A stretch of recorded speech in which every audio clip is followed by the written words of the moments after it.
children's lives has declined to record lows, leaving the majority of our youth unaware of how to get comfortable in front of the camera during an underwear shoot, or even perform something as simple as a sexy but stylish full turn. Stanton went on to say that impoverished communities were especially affected by the lack of Adonis-like male figures, and added that children in lower-class homes were over 80% less likely to grow into the type of high-cheekboned, studly he-men that succeed in haute couture society. Quite frankly, these children are just not getting the necessary influence of a dynamic male supermodel who can both make puppy dog eyes at the camera and also radiate that sort of raw, unabashed machismo that forces fashionistas to look up and take notice. This is the Onion News Network.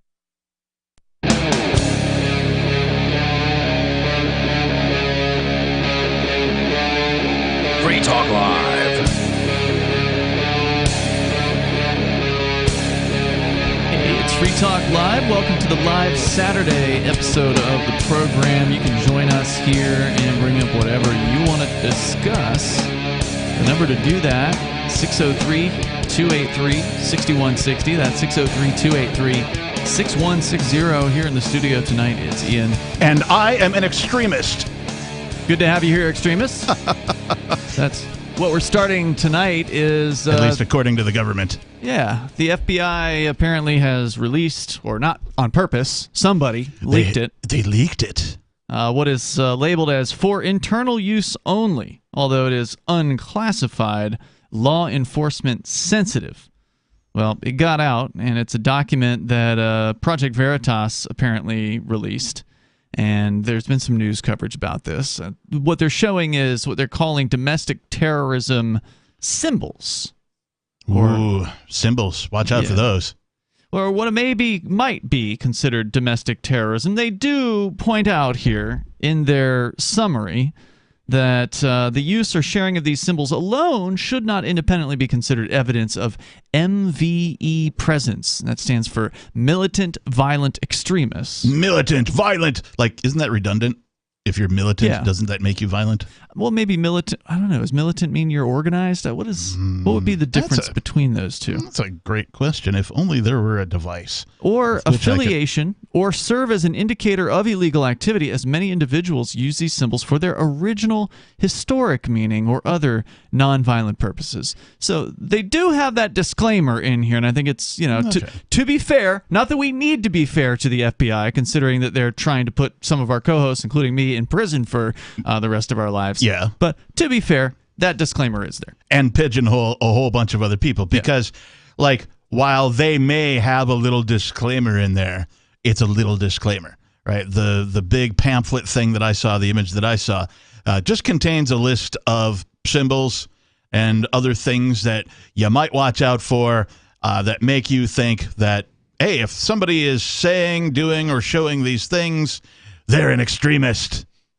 That's what they want you to think. Yeah. And, I mean, we already know that when it comes to law enforcement, they don't necessarily hire the most intelligent people. In fact, they hire people who are average and below intelligence. And so, in some cases. And so when they distribute propaganda like this, particularly to pigeonhole people, within, the United States, if you will, the citizenry, it's very disturbing. Why should they even care? I mean, people of different areas have always had their own symbols. People of different philosophies and beliefs have always had their own different symbols. Well, we know why they care. I mean, it's right here in the first sentence under the summary of this document by the Federal Bureau of Investigation, the Domestic Terrorism Symbols Guide. Quote, the following symbols are used by anti-government or anti-authority violent extremists, specifically militia violent extremists, or MVE, which they said, I thought it was militant, but whatever. MVE symbols are often found on propaganda, online platforms, memes, merchandise, group logos, flags, tattoos, uniforms, etc. Widespread use of symbols and quotes from American history, especially the Revolutionary War, exists within MVE networks. Historic and contemporary military themes are common for MVE symbols. It's there in the first sentence where it says they're used by anti-government or anti-authority. Then they add violent extremists. But they don't want people to be anti-government. They don't want people to be thinking about how to get out from underneath their rule. Apparently they don't want people quoting like the Founding Fathers. Hell no, they don't want that. Those ideas, they don't want those ideas to come back again. They certainly don't want that. They're going to remove the Founding Fathers quotes from the history books? Well, they probably won't go that far, but they certainly don't want them propagated. I just looked up militant just because we were talking. Combative and aggressive in support of a political or social cause, and typically favoring extreme, violent, or confrontational methods. Okay, so that would be different than just someone who's violent for the purposes of being violent. This is the violence for the purpose of changing things. I take issue with some of the things on these lists, of course. Particularly, apparently, if you just are sort of a fan of Marvin Heemeyer, that's the Killdozer guy in Colorado. Who didn't kill anyone, by the way, except himself. Yeah. Apparently, that makes you a target. If you're like, hey, it's the anniversary of the Killdozer, everybody. Apparently, that makes you an extremist. Isn't he listed on here? Yeah, he is. Yeah. Other things that are on there, the Gadsden flag, the Don't Tread on Me, the snake, no steppy snake. And, of course, the ANCAP flag, the black and yellow. The anarcho-capitalist flag? Yes. And which, correct me if I'm wrong, ANCAPs are peaceful people. Well, that's the thing, and they acknowledge here in the disclaimer that many people who use these symbols may not actually be violent people. Yeah, but the police aren't going to think like that. They're not going to read that and be like, oh, well, we better use our discretion. No, they're going to be like, oh, there's some yellow and black. We better get this guy. He's an extremist. The fact is, the supermajority of activists that use these symbols are peaceful activists. That is absolutely true, and that's borne out by the fact that a bunch of them aren't getting arrested for stuff, right? Like they've been trying for years to infiltrate this movement. And when I say this movement, I don't mean anarcho-capitalism or whatever, because I don't consider myself one of those. I believe in free markets. I believe in freedom. I'm a liberty-minded person. I'm a voluntarist. I believe all human interaction should be consensual. But a lot of my friends would utilize that particular term. I certainly came through the ANCAP avenue. There was a point in time where I was like, no, anarcho-capitalism, that's where it's at, man, And like, I wouldn't say that I no longer believe that, because I do. It's just that my personal philosophies have expanded beyond that. Yeah. So it includes, I guess, the philosophies that most people who call themselves ANCAPs have, and I still use the yellow and black colorings just specifically for that purpose. But, I think that my growth has, sort of expanded beyond just that particular bit. Agreed. Yeah, you have to also be a good person on top of, understanding non-aggression. But the point I was making is they've been trying to infiltrate this movement, and I suspect have to some extent. We don't know to what extent, but we know they tried to get our co-host Nobody back when his name was Rich Paul, and they arrested him for selling weed here in Keene, New Hampshire. They did that. The local police made the arrest, but it was done at the behest of the FBI. Now, that's not on the record official, but you can kind of read between the lines of what was said at the trial, and it was pretty clear that they weren't just investigating him by chance. Right. And so they arrested him, and they asked him to wear a wire into the Keene Activist Center at the time, which was kind of a hub for the libertarian action that was going on here in Keene. The peaceful, nonviolent, libertarian civil disobedience and, things like that, like the Robin Hooding, the things that was happening here. A lot of that was sort of based from that location. And they wanted to get him to wear a wire in there. And they probably, had he agreed to it, which he didn't, and he ended up going to trial because it would have dropped his charges and everything, which he was facing 100 years in prison. You got to make you a deal. He was facing 100 years in prison for those weed selling charges, by the way. So it was a lot of pressure on him to go ahead and wear the wire, but he didn't. But you better believe that if he had worn the wire, they would have told him to go in and say things like, well, why to try bombing someplace, or just put it out there, right? Just throw it out there and reel it back in. See if you can reel in any suckers to take in the idea of violence. Put them on a fishing expedition. Yeah, basically. And the thing is, no one would have fallen for that because we are a peaceful movement here.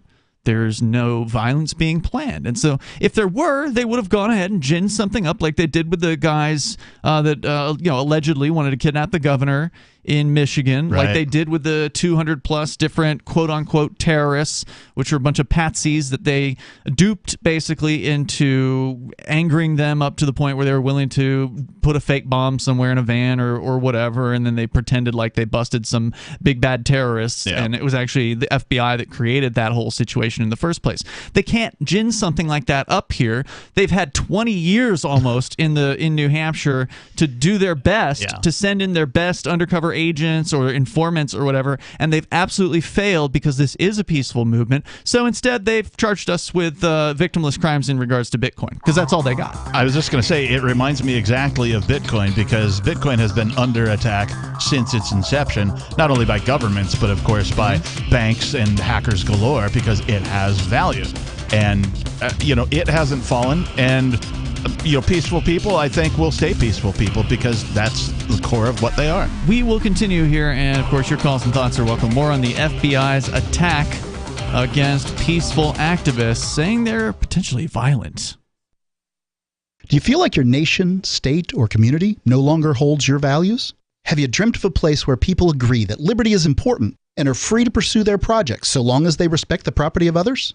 There are many people just like you that are discovering freeprivatecities.com. Their social media links are at the upper right of the page at freeprivatecities.com. All skill levels will be needed when the first of the Free Private Cities opens. It's sooner than you think. Stop arguing and build. freeprivatecities.com. So you've signed the Shire Society Declaration and are planning your move to New Hampshire to be around more liberty-oriented people. Next, sign up for the Shire Society Forum at forum.shiresociety.com. There are a bunch of people there who are already in the Shire, and they want to meet you. If you're already in the Shire physically, you should also come by the forums. Remember, not everyone uses Facebook. New people are signing up for the Shire Society Forum every month, so drop in and say hello at forum.shiresociety.com.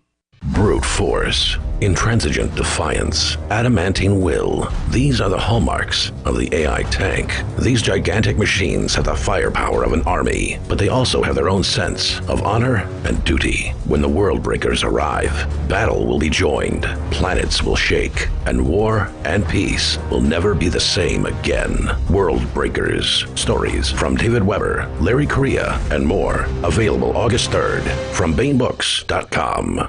The new 4th edition of Healing Our World, The Compassion of Libertarianism, will take your understanding of liberty to a deeper level and has over 1,300 updated references, new cartoons, and a foreword by Dr. Ron Paul. With discounts for multiple book purchases, the 4th edition of Healing Our World is a great gift for the liberals, pragmatists, environmentalists, and Christians in your life who think libertarianism is cold-hearted. Get yours today at healing.freetalklive.com and use promo code FTL for a $5 discount.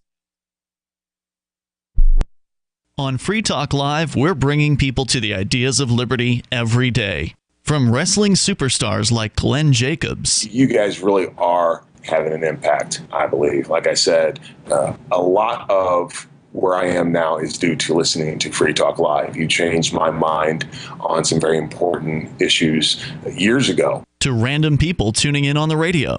I was kind of stuck in the left-right paradigm. I heard your show by chance on a Saturday night.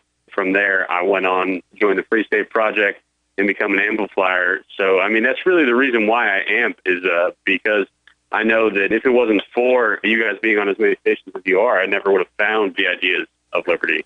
You can help more people hear the message of liberty by joining Free Talk Live's AMPS program on Patreon for as little as $5 a month. And you'll get access to special perks. Visit amps.freetalklive.com, amps.freetalklive.com. There are lots of ways to listen to Free Talk Live. Our podcast has been around since podcasts began, and now the FTL feed is loaded with content besides our full show archives. Did you know that we make it easy for you to customize your podcast subscriptions? We have different feeds, one that includes only our full shows, one with just the Daily Digest, and our main feed that includes everything. You decide what you listen to. It's quick and easy to customize your feeds at feeds.freetalklive.com. That's feeds.freetalklive.com.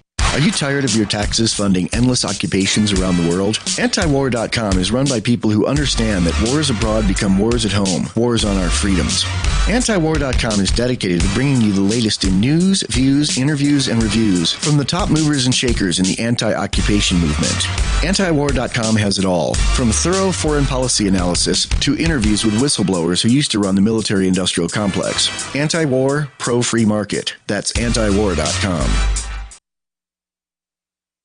We're still not sure why you'd want to watch, but our video feed is streaming nightly for free at cam.freetalklive.com.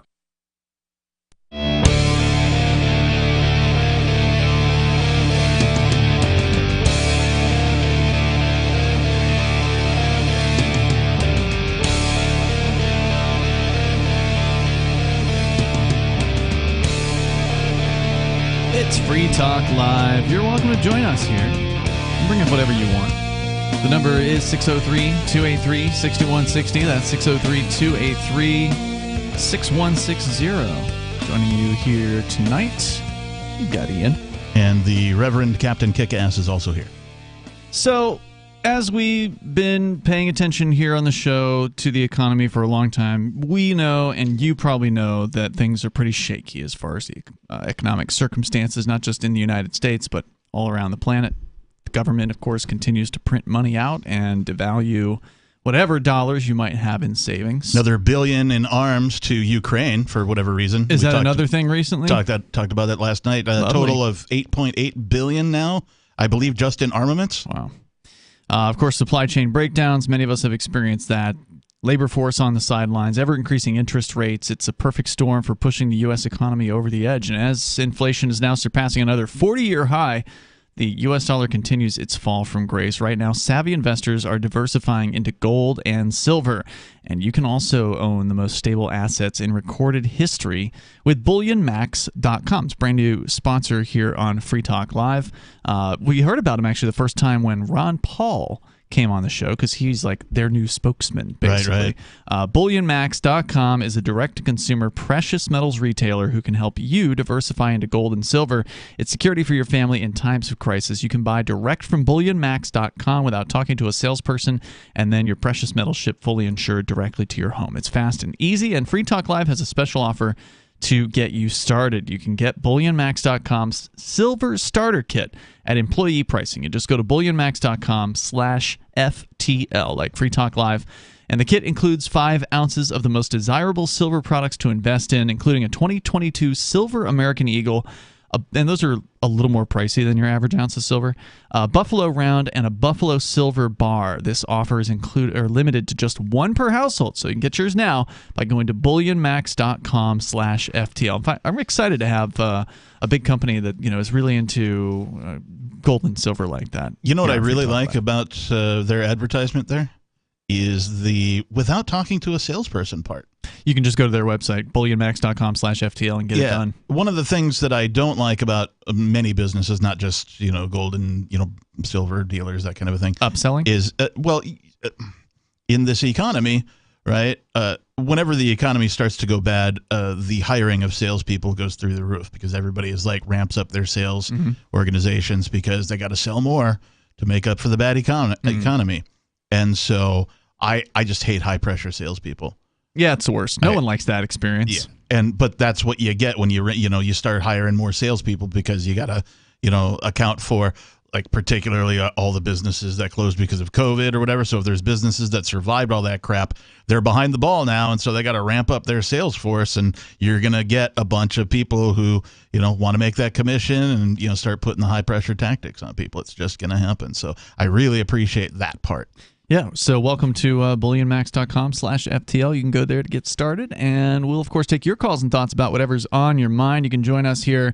The number is 603-283-6160. As we've been talking about the FBI's new advisory sheet document for law enforcement use, FBI internal use only, but somebody leaked it out to the folks over at Project Veritas, and they have different imagery, symbols that they want their agents to be aware of including the anarcho-capitalist flag, which I'll just go ahead and read the description they included here. It says, an ideology held by some MVEs. Now, again, MVE stands for Militia Violent Extremists. They made up an acronym for it. Advocating the state be eliminated or minimized, and then public services be provided by private companies competing in a free market. The horror. How extreme is that? Represented by a black and yellow flag, and then they show the sort of the two triangles inside a flag. Basically, one is golden or yellow, the other is black. They also have others like the Boogaloo Boys on here, the Punisher skull, and Molan Labe. They'll come and take it with like the gun barrel on it. There's Second Amendment. Yeah, they have a bit here in this article I have from the Post Millennial. It says included in these symbols is 2A. With the FBI saying that MVEs justify their existence with the Second Amendment due to their mention of a well-regulated militia, as well as the right to bear arms. Yeah, you can tell they wish that wasn't there, right? And then it says warrior culture, military themes, both historical and contemporary, with the examples of Spartans and Valhalla and Molan Labe, which translates to come and take it from Greek. Mm-hmm. They have another section here, which, do you know what FOUO stands for? What is that? What's that acronym stand for? It's got to be some kind of law enforcement acronym. There's a separate section here. So there's a section for symbols that we were just kind of giving you some highlights from. And then there's another one here, which is commonly referenced historical imagery or quotes. They include the Gadsden flag. They include the Liberty Tree, which is a famous elm tree in Boston near Boston Common. In 1765, colonists in Boston staged the first act of defiance against the British government at the tree, which, of course, the U.S. government says, oh, that was totally fine. So it was totally fine to overthrow the British government, to have a secession from the king, but, whoa, you can't be doing that nowadays. Yeah, I don't know what that acronym is. Something use only, maybe, for... Yeah, it's a phrase, though. It's a... But I don't remember what it is, and it's not listed here. The FBI lists a number of common phrases used by militia violent extremists, which includes when tyranny becomes law, rebellion becomes duty. Nothing violent about that. Mm-hmm. Well-regulated American militia, and I will not comply. Ooh. Yeah.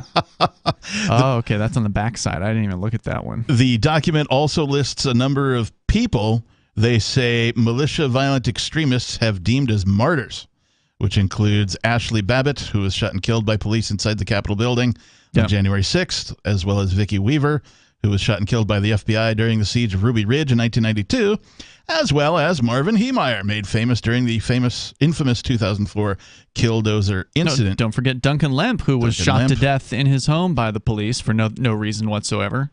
This is the paragraph. While sleeping, if I recall correctly. This is the paragraph that gets me. The FBI also lists off a number of these militia violent extremists, including the 3%ers and Oath Keepers. They list a few more. Events like the Waco siege in 93, as well as people like Oklahoma City bomber Timothy McVeigh. Now, the Oath Keepers, near as I can tell, are folks who went into a government position. Yep, usually military or law enforcement or something. Took an oath to uphold the Constitution. You know, the founding document of the United States of America. And they have decided to keep that oath. That's what they say, at least. This somehow makes them a violent extremist? Like, come on. This is just crap. This is horse crap. This is the government targeting its own citizens. When governments go to war against their own citizens, that is the real extreming. Well, right, and extremism. Those are reasons why they give all these reasons why, what are motivating, what are inspirational toward quote-unquote MVEs, and they list Ruby Ridge and Waco. Hey, you know what's extreme? Dropping a nuclear bomb. It's the anniversary of Hiroshima and Nagasaki today, yeah. Oh, boy. Well, we can talk about that, too, if you want. It's Free Talk Live. More coming up.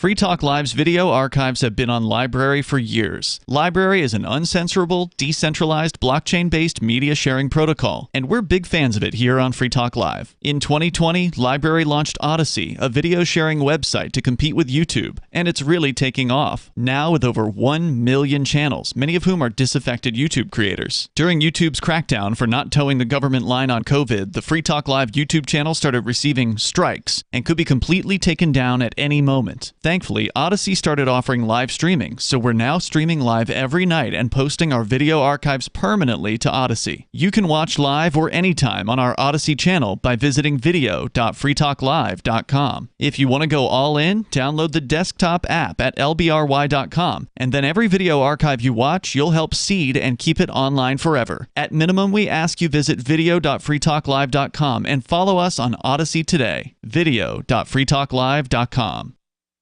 From Feature Story News in San Francisco, I'm Ira Spitzer with a look back at the week's top stories. Japan and other G7 nations expressed concern over China's military actions around Taiwan in retaliation for a visit by U.S. House Speaker Nancy Pelosi.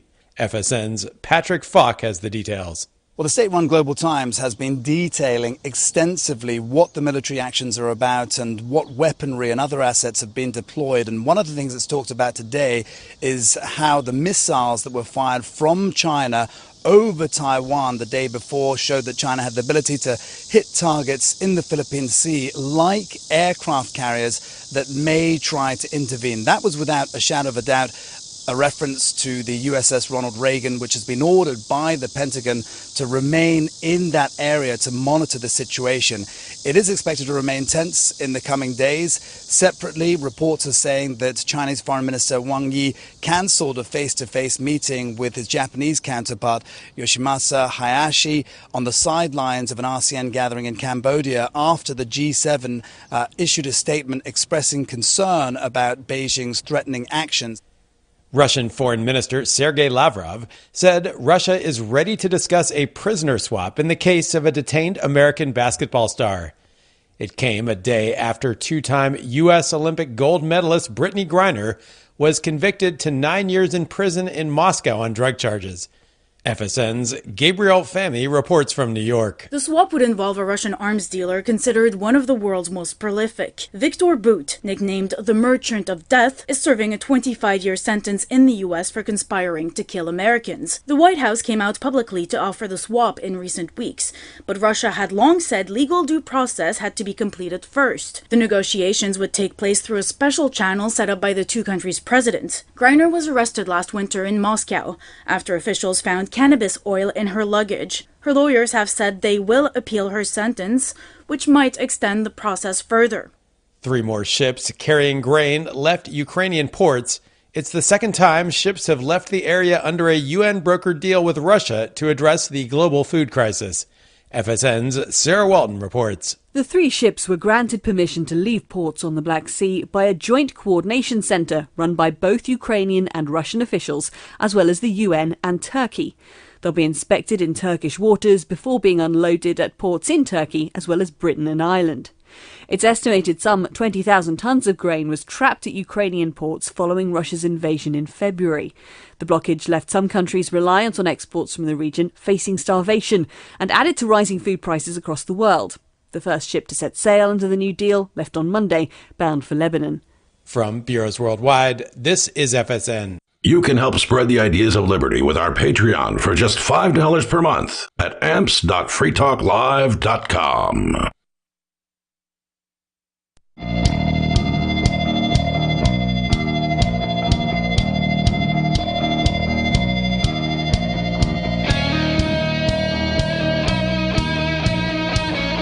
Free Talk Live. Extreme Free Talk Live. Are you an MVE? Most valuable extremist? They're talking about MVEs. This is a law enforcement phrase, a law enforcement acronym. They love their acronyms, the government people. They say it stands for Militia Violent Extremism. And they have a document that was released by Project Veritas. Who invented that? That's just poor grammar. Well, They do what they want. Those words don't, I mean, somebody didn't have like a background in marketing or something like that, because usually when you make up an acronym, the words at least sort of sing together, but that's just difficult to say. Awful. They don't have to please you, Captain, with their acronyms, because you'll pay them whether they like it or whether you like their service or not. That's a fact, Jack. Speaking of extreme, isn't that extreme? I think it is. Like providing services or products at the behest of violence? Yeah. Isn't that really what's extreme here? Absolutely. We're going to continue, and your calls and thoughts are welcome. By the way, I want to thank Andrew Loy, who is a Free Talk Live supporter of our AMPS program. AMPS stands for Advertise, Market, Promote, and Support. It is a way for you to help us get the word out about freedom, peace, because we do advocate for peace here on this program. Heck do. And if you like what we do, then you want to help us for at least $5 a month. Andrew's doing 10, by the way, so he's gold level. Dude. Thank you, Andrew. If you want to help us with that, go to amps.freetalklive.com. You can sign up there. That's amps.freetalklive.com. It's Ian and the Captain here in the studio tonight. Let's go to Steven. He's in Georgia. You're on Free Talk Live. Go ahead, Steven. Hey, how are y'all? Hey, what's on your mind? Hey. Uh-oh. I think his cell phone just dropped out at the time he was about to get to the meat of the call. What was that? Are you still there? F around? Oh, you totally just dropped out whatever your first couple sentences were, so just start over. Go ahead. FAFO is F around and find out. That is what FAFO stands for. Thanks, man. However, that wasn't the acronym being used here. This is FOUO, which stands for For Official Use Only in the case of this document. Never mind. So you said the Punisher skull's on there? Yeah, which you see on a lot of cop cars, or a lot of cop, their private vehicles. It says Punisher skull. And SEAL Team 3. And what? SEAL Team 3. Several variations of skulls used by 3%ers and Molon Labe, etc. That's all they give you with the Punisher skull info. I must be a extreme extremist because my metal bands always use skulls, particularly winged skulls. For some reason, we just thought they were cool. That's pretty cool. Were they flaming winged skulls or just winged skulls? Well, we had a limited budget, so yeah. I mean, if you can have the flames, you should go with the flames. Actually, I think they're based out of New York. Overkill was one of the first metal bands to use the skull with just wings on it. What else, Steven? I just find it hilarious how many veteran organizations and how many different police organizations are now on this list. Well, I mean, it kind of makes sense, right? Like if you've been if you're a veteran, you've worked for these people, and you know how corrupt that they are. And thank you, Stephen, for the call tonight. I know you're at work there. You know how corrupt that they are. You know the system is awful from top to bottom. And you either really love it and you keep working for them, or you stop working for them, and then you hopefully will turn to the side of good and use your skills to try to, I would say, again, peacefully do what can be done about these people. But remember, the government knows what they taught you. They know that they taught you violent stuff. Like they turned you into a weapon, and now you're not with them anymore. Well, if you're not with them, you must be against them. And so therefore they're going to treat you like an enemy, and they're going to hurt you possibly. And that's really what's extreme, is that they turn human beings into weapons. Yeah. That's extreme. Right? Have them kill peaceful people all around the planet. People they've never met.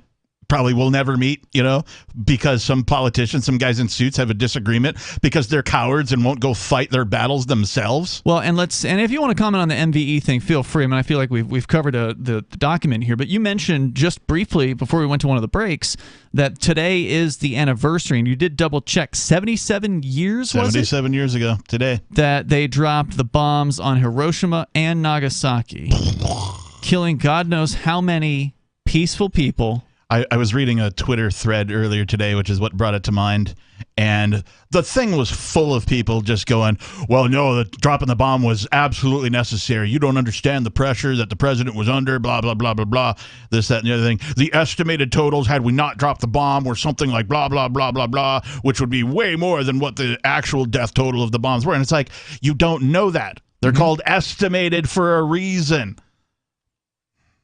So people were defending this. I mean, it's almost unbelievable. Yeah, they're like, open a history book. Well, it was obvious what he needed to do. He needed to drop the bomb.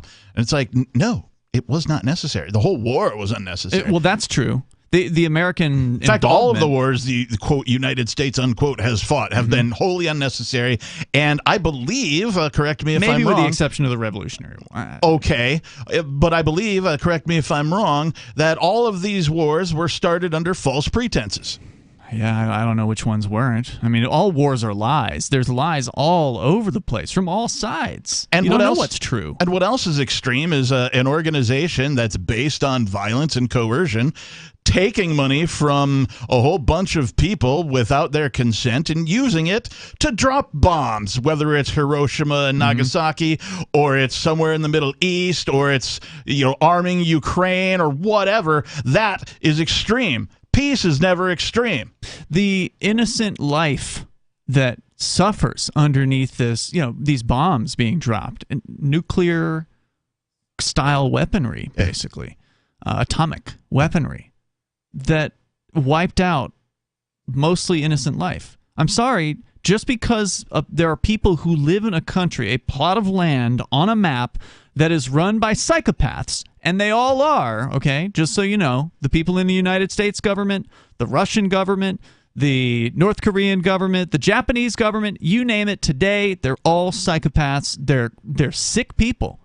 And they have no problem destroying innocent life if it gets them to whatever political goal that they have. Or even just gets them reelected. Sure. That's if they think it'll work, they'll do it. They don't care. It's all about them. Can you imagine sitting in your political office and going, well, I guess if I'm going to get reelected, I better drop some bombs. Need to start a war. Better start murdering some people. So, these people that supported the Hiroshima and Nagasaki today still support that, even with all the horrific photos and all the evidence that we have of the destruction. People who weren't even alive at the time are like, not that I was, of course, but, Are these the same people who also want to see Russia bombed to the Stone Age? Because, well, they invaded Ukraine, and they means, of course, in reality, the people calling themselves the Russian military. The people of Russia didn't invade. There's a bunch of people in Russia that are against the invasion. Yeah. But if you drop a bomb on them, they die too. Yeah. Do they want the United States to have a bomb dropped on them because they invaded the Middle East? Oh, of course not. Oh, well, then they're hypocrites. Of course they are. It's really sick. And if you want to weigh in on the discussion, you're welcome to join us here. The number is 603-283-6160. That's 603-283-6160. At least we're fortunate enough to where there seems like there's enough outrage over Hiroshima and Nagasaki that level of destruction, thankfully, hasn't happened since that time. So that's one good thing we can say. So for whatever warmongers you were interacting with on Twitter, I'm hoping those people are still in the minority. Oh, I couldn't jump in because, the thread was already a million miles long. Yeah. But I was just surprised and appalled at the level of brainwashing that has occurred. Yeah, amazing that anyone would trust anyone from whatever government we're talking about. But unfortunately, we're not there yet. We're not to the point where the average person, even though they seem to understand the old joke of whenever a politician's lips are moving that they're lying, they can't seem to connect that to the reality of, oh, well, this time the election's going to be different. I think this person's trustworthy. I'm going to vote for this other guy over here. And it's like, that's not going to make a difference. Yeah, they do a really good job at putting, 7 degrees of separation between the murder and their campaign commercials. Mm-hmm. The number is 603-283-6160. If you want to join us, you can take control of the airwaves. Speaking of Russia, apparently they are on the attack against the dollar and the euro. We can talk about that on the way. You can share your thoughts too. The Free State Project has reached its goal of 20,000 liberty lovers who've pledged to move to New Hampshire and get active to achieve liberty in our lifetime.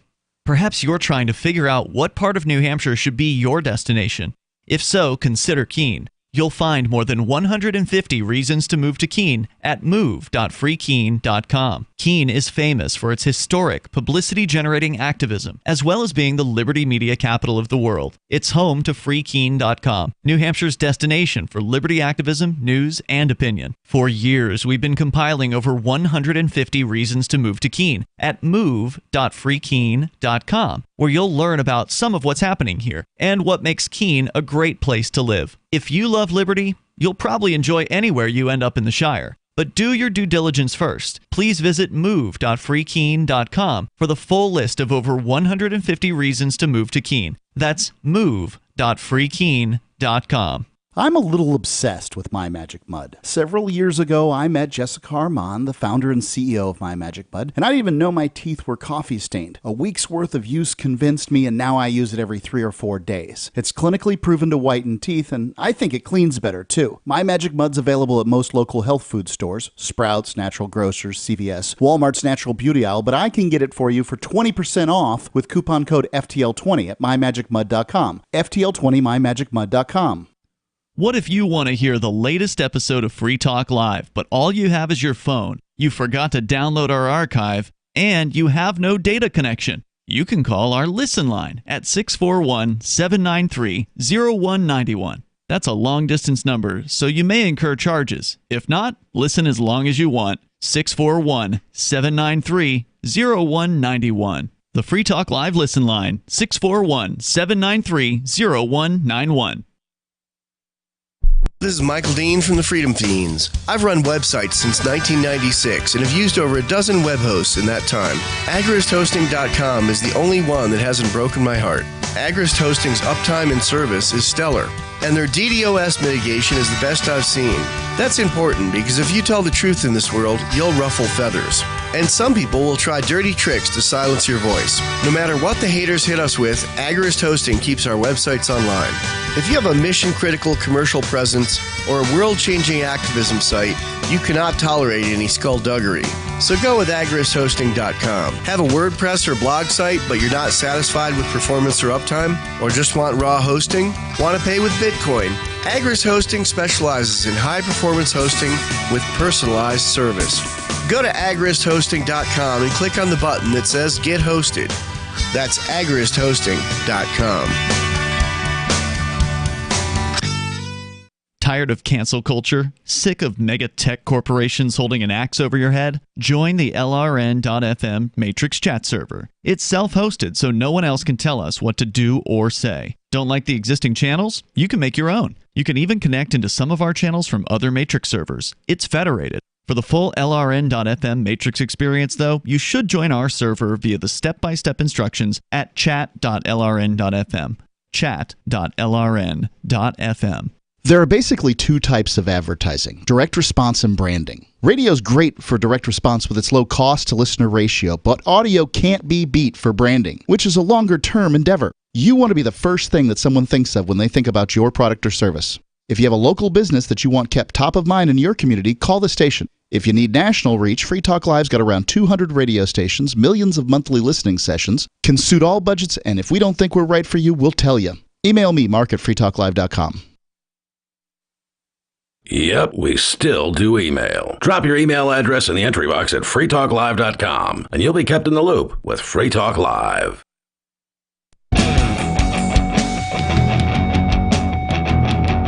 Free Talk Live. Phones open. You can join us here. The number 603-283-6160. 603-283-6160. Whether you want to talk about the FBI labeling people as militia violent extremists, or whatever happens to be on your mind. It's apparently the 77th anniversary of the horrific bombings of Hiroshima and Nagasaki, where estimates are between 129,000 people and 226,000 people were exterminated by those bombings. The vast majority of those people, completely innocent, peaceful individuals who had absolutely nothing to do with fighting a war. And, of course, as you pointed out, Captain, the United States should not have gotten involved in the first place at all. Yeah. But we go on. We're going to go back to your phone calls and thoughts here. And if you want to weigh in, the number 603-283-6160. Oh, by the way, Free Talk Live is brought to you by Bitcoin.com. So if you're ready to start learning about cryptocurrency, you ought to go to Bitcoin.com and click Get Started right there at the top of the page. And the folks over at Bitcoin.com will share with you some interesting videos. You can watch the first one, and I think it'll take all about 3 minutes of your time and get some of the basics down. Get some of the concepts like decentralization of money, why that matters, why we need to get the government and the banks out of the picture of money, and how that helps the individual. You can go to bitcoin.com, click Get Started to do that. And if you're not brand new to crypto and you will get the latest news headlines, they've got those for you over at news.bitcoin.com. But let's go first to Mike in Delaware. Mike, you're on Free Talk Live with Ian and the Captain. Hey, thanks for taking my call. Yes. I appreciate it. Hey, so I just heard before you went to me that we shouldn't have got involved in the first place, meaning we shouldn't have entered into the Second World War. Or the first. Or Vietnam, or Korea, or, the Middle East, any of the Middle East. Don't you agree? I mean, that's what the Founding Fathers were saying. That's incorrect. That's not what they were saying. Oh, yeah, no, they were saying let's not have entangling alliances with people. That's absolutely what they were saying. No, that's not what they were saying. And in fact, we detangled from England because of the usurpations of our rights. I mean, you're changing the topic here. Your premise was, 100. Well, no, I mean, you can get to your point here, but I'm sorry. Thomas Jefferson is quoted with saying, "Peace, commerce, and honest friendship with all nations, entangling alliances with none." So, I mean, while there may be some founding fathers that wanted to go fight wars all over the world, that's not what's commonly known. Okay, so let's get back to common sense here. Okay, you just brushed that one by. Go right ahead. Go with your common sense. Your premise is we're all going to hold hands and sing Kumbaya because war is bad and there's never going to be war. Is that your premise? No. Why don't you go to war if that's what you want to do? If you want to go fight for France, or you want to go fight for Ukraine, or for Russia, or whoever you want to go fight for, you go.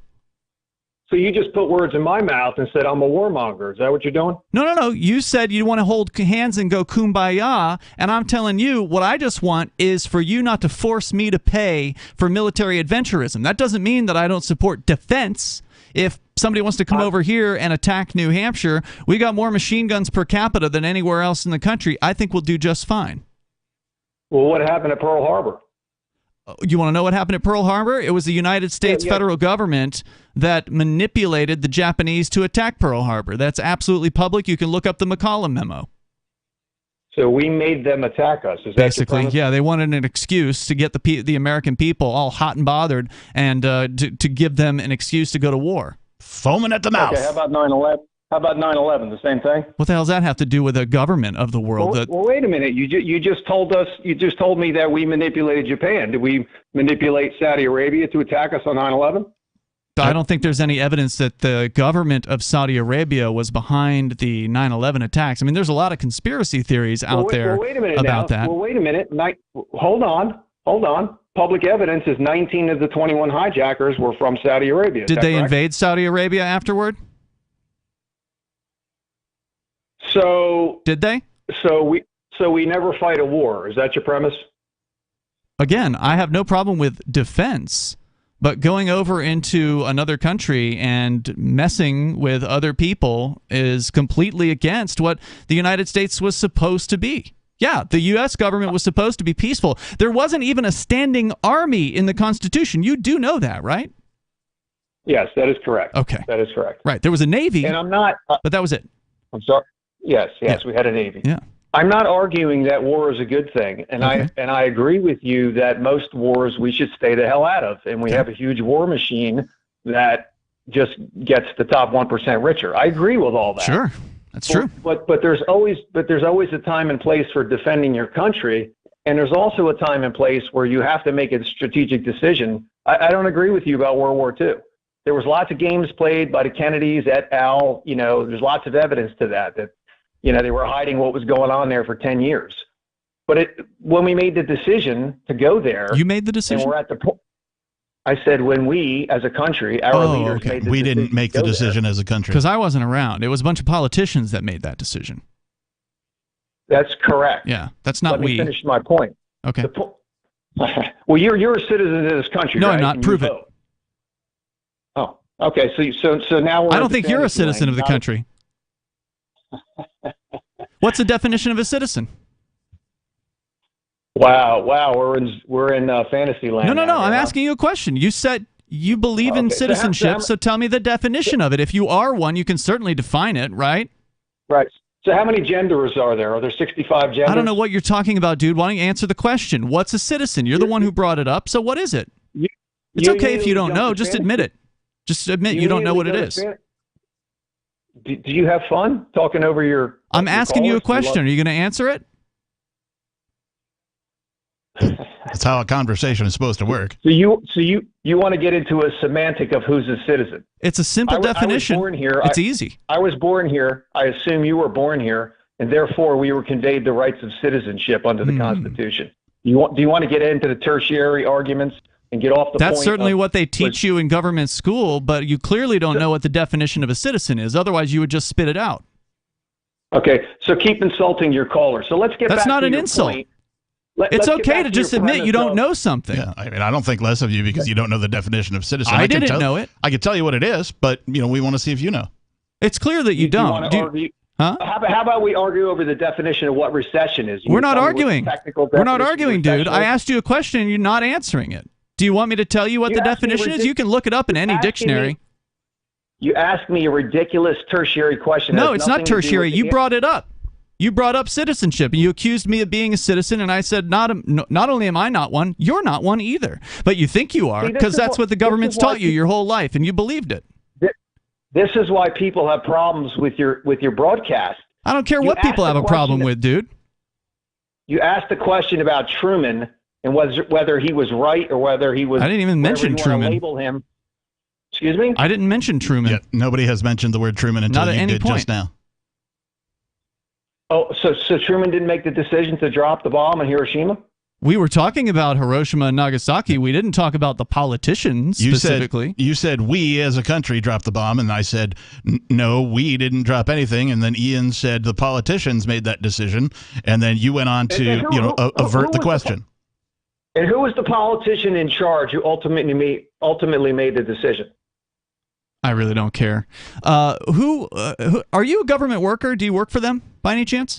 Are you? Do you know what the definitions of words mean? Yeah, I have a dictionary and I can look them up. I also have a magic rectangle with which I can look up the definition of citizen if you'd like to continue. Yeah, I'd like to get back around to that. Since you refused to answer the question, I'm just going to presume now that you don't know the answer as to what a citizen is. You can look it up in any law dictionary. You can look it up in any normal dictionary. The definition is the same. I'm just going to put you on hold.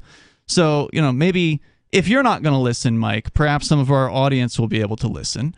Captain, what is the definition of a citizen? A citizen is a person who gives a duty of allegiance in return for a duty of protection. It's I think it's usually described as an obligation of protection, but yeah, duty it's an exchange. It's an exchange, yes. It's a deal, supposedly. You give them your allegiance, they give you your protection in response. Does that sound right to you, Mike, or do you think it's something else?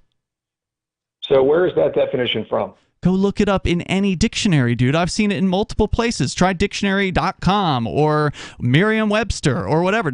Are you saying that doesn't sound accurate to you?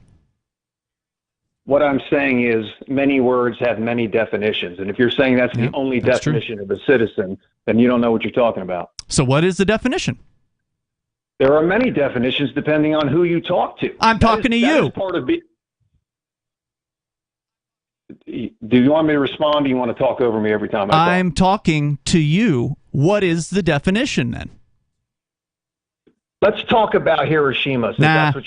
Number 603-283-6160. That's 603-283-6160. If we can't have a conversation, why would we want to talk to you about anything? If you don't even want to answer a simple question.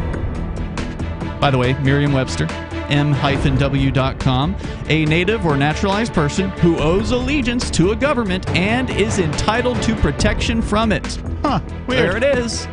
Right there, definition 1A. This is Free Talk Live. Hour 2's coming up.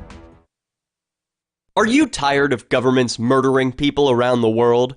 Stop using their money. There is an alternative. Bitcoin is a stateless, free market, non-political currency. Bitcoin cannot be inflated or controlled by any government. By using their money, you are helping the state. You have an incredible alternative available now. Learn it, use it, spread it. Get started with Bitcoin at Bitcoin.com. That's Bitcoin.com. If you want to know the latest about Free Talk Live before we go on the air, all you need to decide is how you want it delivered. It's your choice. Visit news.freetalklive.com to receive our usually weekly news updates by email. Plus, we have a Twitter account at twitter.freetalklive.com, and you can follow us on the decentralized Mastodon platform at toot.freetalklive.com. So please follow us at toot.freetalklive.com and sign up for our emails at news.freetalklive.com.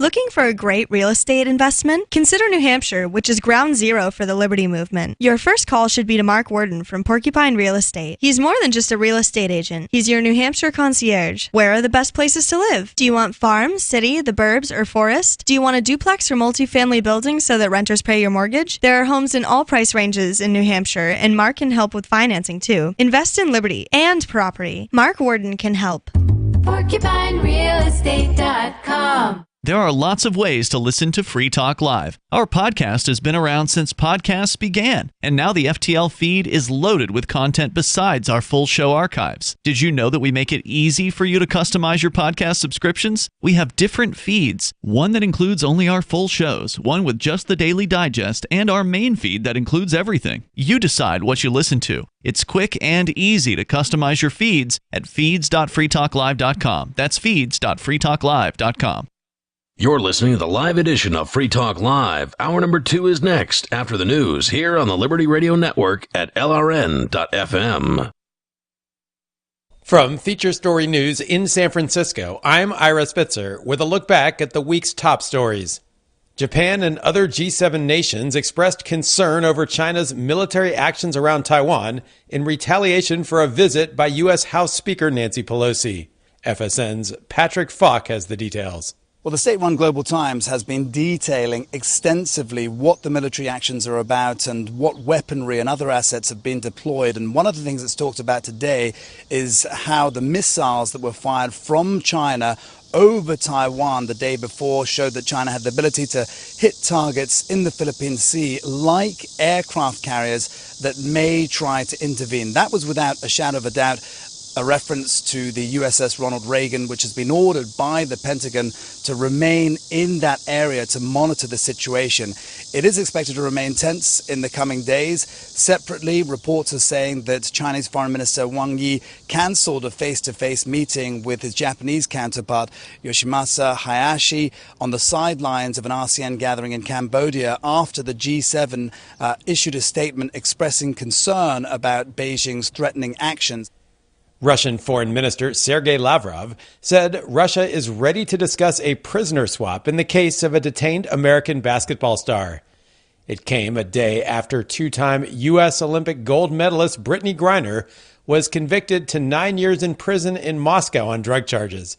FSN's Gabriel Fahmy reports from New York. The swap would involve a Russian arms dealer considered one of the world's most prolific. Victor Bout, nicknamed the Merchant of Death, is serving a 25-year sentence in the U.S. for conspiring to kill Americans. The White House came out publicly to offer the swap in recent weeks, but Russia had long said legal due process had to be completed first. The negotiations would take place through a special channel set up by the two countries' presidents. Griner was arrested last winter in Moscow after officials found cannabis oil in her luggage. Her lawyers have said they will appeal her sentence, which might extend the process further.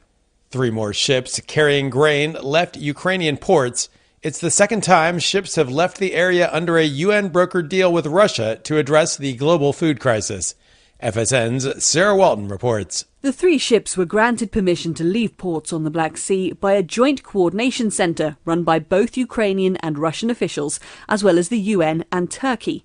They'll be inspected in Turkish waters before being unloaded at ports in Turkey, as well as Britain and Ireland.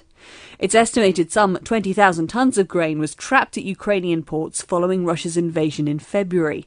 The blockage left some countries reliant on exports from the region facing starvation and added to rising food prices across the world. The first ship to set sail under the new deal left on Monday, bound for Lebanon. From Bureaus Worldwide, this is FSN. With FSN Spotlight, I'm Simon Marks. Today, a look at concerns expressed by Ukrainian President Volodymyr Zelensky, who fears that he will lose a pillar of support when UK Prime Minister Boris Johnson leaves office later this year. As the battle to succeed him in number 10 Downing Street continues, the Ukrainian leader, who has often praised Boris Johnson, is expressing concern that his alliance with London may not remain as strong as it has been. Lee Turner is a former British ambassador to Ukraine and the author of The Hitchhiker's Guide to Diplomacy. I think Vladimir Zelensky is genuinely grateful for the Prime Minister's strong support for Ukraine. He's really been a cheerleader for Western countries supporting Ukraine. I think that's good. I don't think that's just Boris Johnson. I think the Foreign Commonwealth and Development Office and the UK foreign policy establishment strongly supports Ukraine. The invasion by Russia is so egregious and unnecessary that it's pretty difficult for any mainstream politician not to support Ukraine in this. And I would be very surprised if either Liz Truss, who of course is Foreign Secretary at the moment, or Rishi Sunak, the former Chancellor, were to adopt a very different position. We will soon find out, but the Ukrainian government is nervous about any chinks in Western resolve towards pushing back against the Russian invasion. With FSN Spotlight, I'm Simon Marks. The week's top stories again. Japan and other G7 nations express concern over China's military actions around Taiwan in retaliation for the visit from U.S. House Speaker Nancy Pelosi. Russia's foreign minister says Russia is ready to discuss a prisoner swap in the case of detained American basketball star Brittany Griner. And 3 more ships carrying grain leave Ukrainian ports. That is the latest feature story news. After months of struggling to find their footing, it looks like the GOP has finally found an effective spokesman. Since Republican leaders unveiled the reanimated corpse of Ronald Reagan at a fundraising event last week, the undead former president has quickly emerged as the new face of the Republican Party. Since Reagan was brought back from the grave by GOP leaders in a top-secret $2.2 million reanimation project, poll data shows Reagan with a higher favorability rating than all other high-profile Republicans combined. The voters know Reagan. They trust Reagan. When he moans at them, they're going to listen. There's questions as to whether he still has capacity for thought, and he does eat people, but big picture, he's the best option they have right now. And appeared in a series of GOP ads promoting the Republican Party's traditional values. Congress and the president say they're trying to help fix our country's economy. Ronald Reagan and the Republican Party have the right idea for America's future. This is the Onion News Network.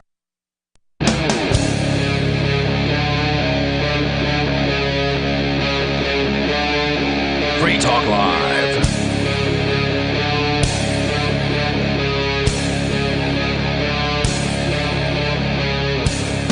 It is Free Talk Live and the live Saturday show. We're here for you. If you want to call in, you can bring up anything that you want. That's 603-283-6160. That's 603-283-6160. Joining you tonight, it's Ian. And the Reverend Captain Kickass is here. So we're going to get back into your phone calls, but just in regards to the last guy that was on the phones, and for those of you just tuning in, you didn't hear the call, he called in. We've been talking about Hiroshima and Nagasaki and the horrors of bombing innocent, what is mostly a group of over 100,000, some say as many as 200,000 innocent people. That, he was saying, we have to go to war sometimes, blah, blah, blah, war this, war that. And I forget why he brought up something about, you're a citizen and something about citizenship. He brought that up. Yeah. And so I said, well, no, I'm actually not a citizen, and neither are you. Do you know what the definition of a citizen is? Because there's a bunch of people that believe, because they've been told their whole lives by government agencies, by government schools, by mainstream media. It's all over the place. It's constantly pounded into you. You have to check boxes on forms that constantly say that you're a U.S. citizen. So Everybody believes it. But what if it just weren't true? Well, all you have to do is look at the definition of a citizen. And, to some extent, he's right that there are quote-unquote different definitions out there. Sure. But the most common definition from what I've seen, you go to dictionary.com, because we already read it from Merriam-Webster, Yep. probably the most recognized dictionary out there in the English language. But here's dictionary.com. A native or naturalized member of a state or nation who owes allegiance to its government and is entitled to its protection.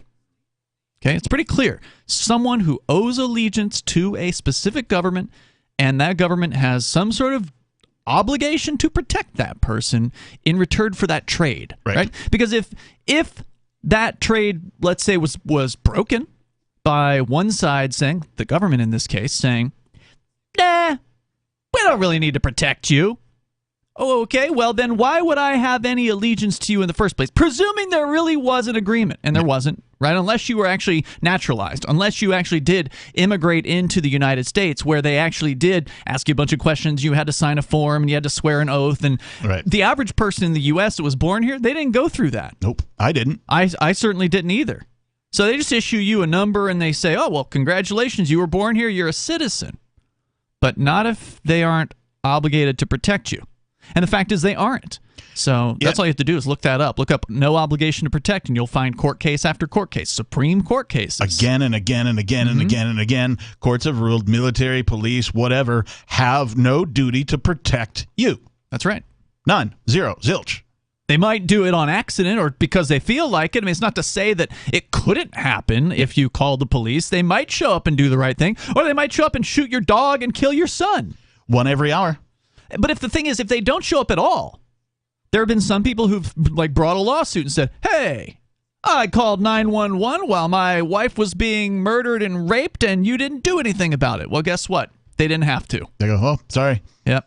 Precedent over here. They here. don't even usually say sorry. Oh, no, they don't. You're right. No, they just say, we don't have to. Yeah, they just go over Suck here. it. Over here, the precedent has been set where the Supreme Court has ruled that they have no duty to protect you. So what you're saying, Ian, let me summarize this. If a citizen is a person who is owed a duty of protection in exchange for a duty of allegiance, and the organization that is supposed to provide that protection has said again and again and again and again and again that they have no responsibility to do so, then that kind of means that citizens don't really exist. That's what it seems like to me. Now, if you want to weigh in, you're welcome to join us here, 603-283-6160. Now, that's not going to stop them from assaulting you and throwing you in a cage. Taking your money. I mean, I would love to be able to say to the federal gangs, like, well, hey, I'm not a citizen. Your laws don't work on me. Well, they still have men with guns, and they still have cages, and they still have their courts and all that crap. And so if they want to hurt you, they're going to do it. But it is an interesting discussion, and it is true what you're saying about there's no obligation on their part to protect you. That's a fact. And so this whole claim that, oh, well, there's a social contract. We get every now and then somebody will call in. Well, you guys said you agreed to the social contract. Well, we always like to say, well, no, we didn't. But even if we did, presumably that's what they're referring to, right? Because that's the closest thing that you could possibly come to some sort of a definition of what that contract might actually entail. Because they can never point to it. They can never say, well, here's what it says. Or they'll say, well, the Constitution is the contract. Well, guess what? Only a handful of people signed that. I didn't sign it. Did you sign it? The Constitution is by definition not a contract because it is simply a set of rules for them to follow. Correct. The Constitution does not specify. But even if it was a contract, it can't be enforceable because it's not binding to you. It's not binding to me because some old guys a couple hundred years ago signed a thing. Doesn't make sense. How does that bind me to it? No. It doesn't. Let's talk to Law Dog. He's in Michigan. Law Dog, you're on Free Talk Live with Ian and the Captain. Hey, thanks for taking my call, and thanks for allowing me to share this. Page 200, Bill O'Reilly, Killing of the Rising Sun. GB bank employee, 18-year-old Akito Takakura is among those who were spared. She stepped into work just moments before her workplace exploded at 8:15, stopping the bank's clock precisely at that time. When I was doing my morning routine, she said, the dusting of the desk and things like that, the A-bomb was dropped. All I remember is I saw something flash suddenly. Though the bank is just 300 yards from the center of the bomb blast, its stone walls and armored window coverings provided perfect protection. Just on the other side of those walls, on the steps leading into the bank, Akiko would have been instantly turned into a carbon lump. Wow. Momentarily knocked unconscious from the blast, Akiko wakes up a short time later and staggers into the street to the scene of profound horror. Many people on the streets were killed almost instantly. The fingertips of those dead bodies caught fire, and the fire gradually spread all over the entire bodies from their fingers. A light gray liquid dripped down from their hands, scorching their fingers. I was so shocked to know that fingers and bodies could be burned and deformed like that. Akiko wandered through the city in a daze, her progress slowed by the countless dead bodies she carefully steps over. She makes her way to a former military garrison where bare-chested soldiers were performing their morning calisthenics just hours ago. At the drill ground, the burnt field was strewn with what must have been dead soldiers. She lies down on the ground to rest. I don't know how much time passed, but at dusk I suddenly vomited what must have been the remnants of my breakfast. I vomited bloody phlegm twice. I knew then that I too would die in that place. Despite 102 cuts on her back from flying glass and debris, along with 2 serious burns and many bruises, Akiko finds the will to go on. I am going to live. I've got to live, she tells herself. A half-century from now, determined that a new generation of Japanese must never forget the horror she's experienced today, Akiko will write the poem to children who don't know the atomic bomb, describing that morning in graphic detail and ending with the following unforgettable image. One woman walking on the road died, and then her fingers burned. A blue flame shortening them like candles. You gentlemen take it from here. I got to take a piss. See ya. Thanks a lot, Doug. I appreciate that. To be fair, you never really take one. You leave one. I mean, a deposit. I don't know that anybody I know has ever gone into a bathroom and literally took one. True. The English language failed us on that one, I think. Or at least the use of it. Just a horrible story, and one of a myriad of them, just absolutely horrifying from Hiroshima and Nagasaki. Yeah, I don't mean unnecessary. I don't mean to make light of the words that caller just read to us, because war is horrific, and mostly unnecessary. The fact that there are way too many people who can't see that war is wholly unnecessary for people to exist on this planet is probably one of the most disturbing things that I, think about on a daily basis. That so many people are like, well, we had to do what we had to do. It's like politicians said we had to. We didn't have to do anything. It was decided for the proverbial we that everybody likes to use. I didn't decide anything. Did you decide anything? No, and usually it's politicians lying to you, right? Yes. So when they say a thing, weapons of mass destruction, yellow cake. Oh, they attacked us at the fort. The Gulf of Tonkin. Whatever. Gulf of Tonkin in the Vietnam incident. So, lies, built on top of lies to get people to support killing innocent people all around the world. When will it end? Well, I think we're going to have to end governments. And whichever order it happens in is fine with me. We're coming up here. It's Free Talk Live. Do you feel like your nation, state, or community no longer holds your values? Have you dreamt of a place where people agree that liberty is important and are free to pursue their projects so long as they respect the property of others? There are many people just like you that are discovering freeprivatecities.com. Their social media links are at the upper right of the page at freeprivatecities.com. All skill levels will be needed when the first of the Free Private Cities opens. It's sooner than you think. Stop arguing and build. freeprivatecities.com. So you've signed the Shire Society Declaration and are planning your move to New Hampshire to be around more liberty-oriented people. Next, sign up for the Shire Society Forum at forum.shiresociety.com. There are a bunch of people there who are already in the Shire, and they want to meet you. If you're already in the Shire physically, you should also come by the forums. Remember, not everyone uses Facebook. New people are signing up for the Shire Society Forum every month, so drop in and say hello at forum.shiresociety.com. When Monster Hunter International discovers one of Isaac Newton's wardstones being auctioned off, they decide to steal it and use it to destroy the Chaos God once and for all. But a mysterious thief upends their plan, and it soon becomes a race against time as something much older and infinitely more evil awakens in the jungles of South America. Monster Hunter Bloodlines by New York Times bestselling author Larry Correia and Baen Books. Visit monsterhunternation.com for more. The new 4th edition of Healing Our World, The Compassion of Libertarianism, will take your understanding of liberty to a deeper level and has over 1,300 updated references, new cartoons, and a foreword by Dr. Ron Paul. With discounts for multiple book purchases, the 4th edition of Healing Our World is a great gift for the liberals, pragmatists, environmentalists, and Christians in your life who think libertarianism is cold-hearted. Get yours today at healing.freetalklive.com and use promo code FTL for a $5 discount. When you got your health, I'm Holland Cook with Inflation Hacks. Have you seen the TV commercials for GoodRx? It's a website and app that comparison shops for prescription meds. One catch, it only works if you're paying without insurance. My pal Larry doesn't go to a dentist. He lets university dental students hone their clinical repertoire on him. Yes, it is less expensive, and insurance still covers it.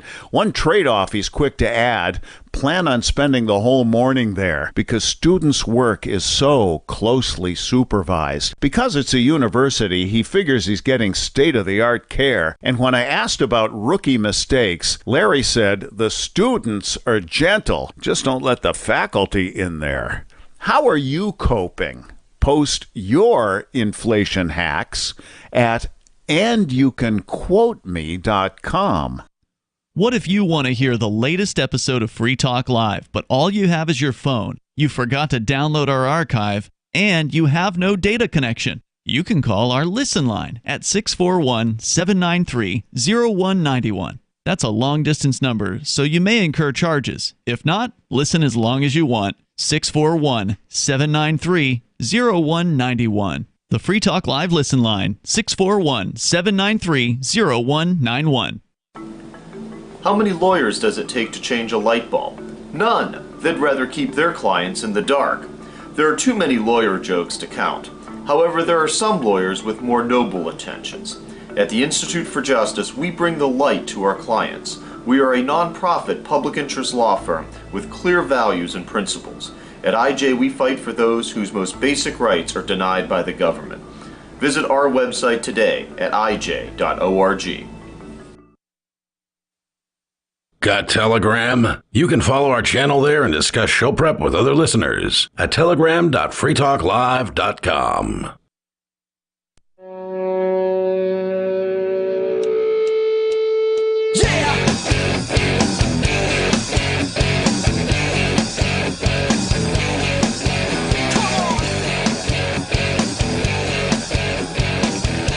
It is Free Talk Live, and the phones are open for you. If you want to join in, here the number 603-283-6160. Ian and the captain in the studio tonight. If we get the chance, we'll get into Russia going after the dollar and the euro. We'll explain what that's all about coming up here. Of course, you can bring up anything you want. You can also join us online anytime over at freetalklive.com. We have our social media platform. It is our platform. We run it on our server. It's a Mastodon-based system, which means it's open source, and it's connected, they call it federated, to thousands of other Mastodon systems across the world, which is pretty cool. It's a nice system, and it's free to use, and we get to set the rules for our server. And so our rules are you get way more freedom to express yourself than you do on the big media, big tech, mega platforms. Head over to social.freetalklive.com. You can post there at your leisure. That's social.freetalklive.com. You can interact with other Free Talk Live listeners and hosts of the show. Once again, social.freetalklive.com. Real quick, I just want, because we were talking about war and we're talking about, how to bring about the end of war. Well, a good start, of course, would be the separation of money and state. That'd be a great start. I think that would go a very long way to ending war. Because, it's kind of like, at some point, everybody thought it was ridiculous to separate church and state, right? And then somehow the idea caught on, and everybody's like, yeah, that's totally what we should do. We should separate church and state. And then that happened, and then guess what? Churches had much less influence over political situations. The same thing can be accomplished by separating money and state. You're not going to let it go easy, though. No, of course not. And that is one of my fears, of course, is that as the economy in the United States continues to decline, the value of the dollar goes down and down and down, inflation goes up and up and up, the price of everything is extraordinary these days and shows no signs of slowing down. that at some point, if you look back at history, particularly the United States history, the only way that politicians get the country, quote unquote, out of these economic turmoils is by going to war. War is the health of the state. Smedley Butler, I believe. He did say that. That's War right. is the health of the state. And but so, how do you? I'm sorry. You're saying it gets them out of economic turmoils? I mean, that makes things worse, right? Because then you're shifting all this money over to the war effort. well, are you really? Right? Or are you just rallying everybody to, get in on it, right? All of a sudden, they're going to need weapons. They're going to need more ammunition, right? So they crank up the factories. They got to start producing more things to support the military than they currently have, because when you go to war, then it's sort of an all-in kind Well, of it's certainly good for the military-industrial complex, right, but not for the rest of the country. But if you look traditionally, or if you look at the history, and what happens is, the economy sort of goes down, they declare a war, the economy comes back up. It's just a cycle that I've observed. I could be wrong, but it's a cycle that I've observed. If I'm wrong, give us a call, 603-283-6160. I think it's probably a temporary illusion. Maybe when you're saying the economy comes back up, maybe because the federal government is printing money and then sending it to war profiteers, that somehow is being factored in. Not having actually looked at this in any significant manner, but I mean, it's the broken window fallacy, right? The idea that, if you break a window, then that creates all this economic activity. Look, the window repairman, he's got new business now, and he's coming and he's fixing things, and then the janitor's cleaning it up because it's broken and whatever, right? Like, there's supposedly all this economic activity. But the unseen part of that is, what would that business owner that had the broken window, or in this case, the whole country, in the case of the war, what would they have done with that money if they didn't have to clean up the broken window and replace it, and or in the case of war, go to war? Then they would have used that money in a more productive manner. They would have put that money to work at their business, for instance, and they would have maybe hired somebody, or hired two somebodies, or expanded their business, or gone on a vacation, or whatever. But because somebody broke the window, now they can't do that.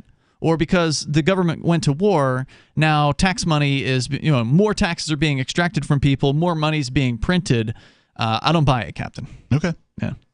But if you guys want to weigh in, feel free. The number is 603-283-6160. Otherwise, you could war yourself into prosperity, and that obviously doesn't make any sense, right? I mean, that seems to me to be exactly what happens. I don't think that can be true. Okay.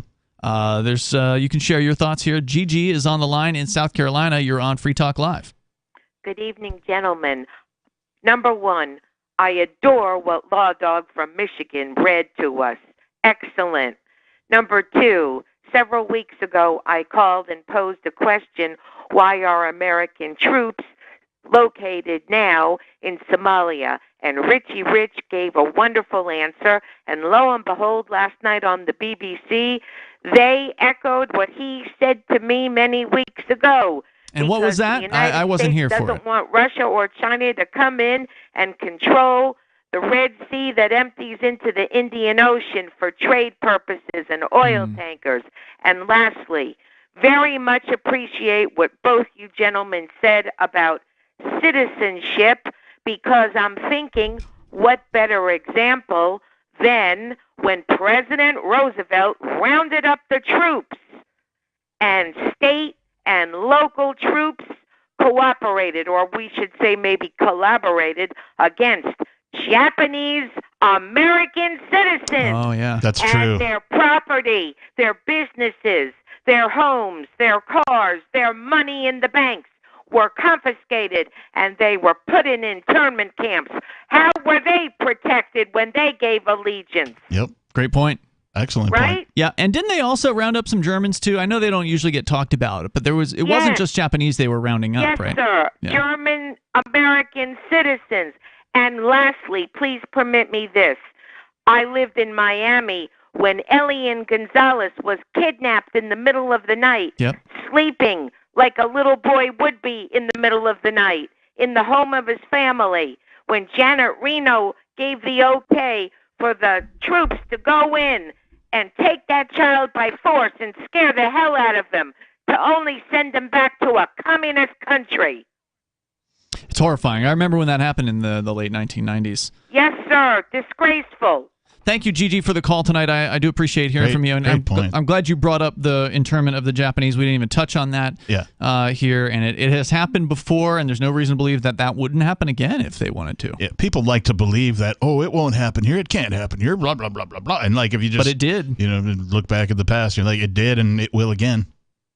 So I don't have... There's a lengthy story here over by the... let's see, was this Ludwig von Mises, who wrote an article, Interventionism and Economic Analysis. Yeah, I was looking at something from the Cato Institute that seems to agree with you, and that is to say that when the United States goes to war, the way they calculate GDP does increase because they're counting, the wartime stuff as gross domestic product. But they've gone on to say here that the GDP lowers per capita as a result of war. So they do seem to agree with your assessment. So the profiteers make the money. Right. Everybody else suffers. They're doing the calculation and going, hey, look, war is good for business. But in reality, it's not.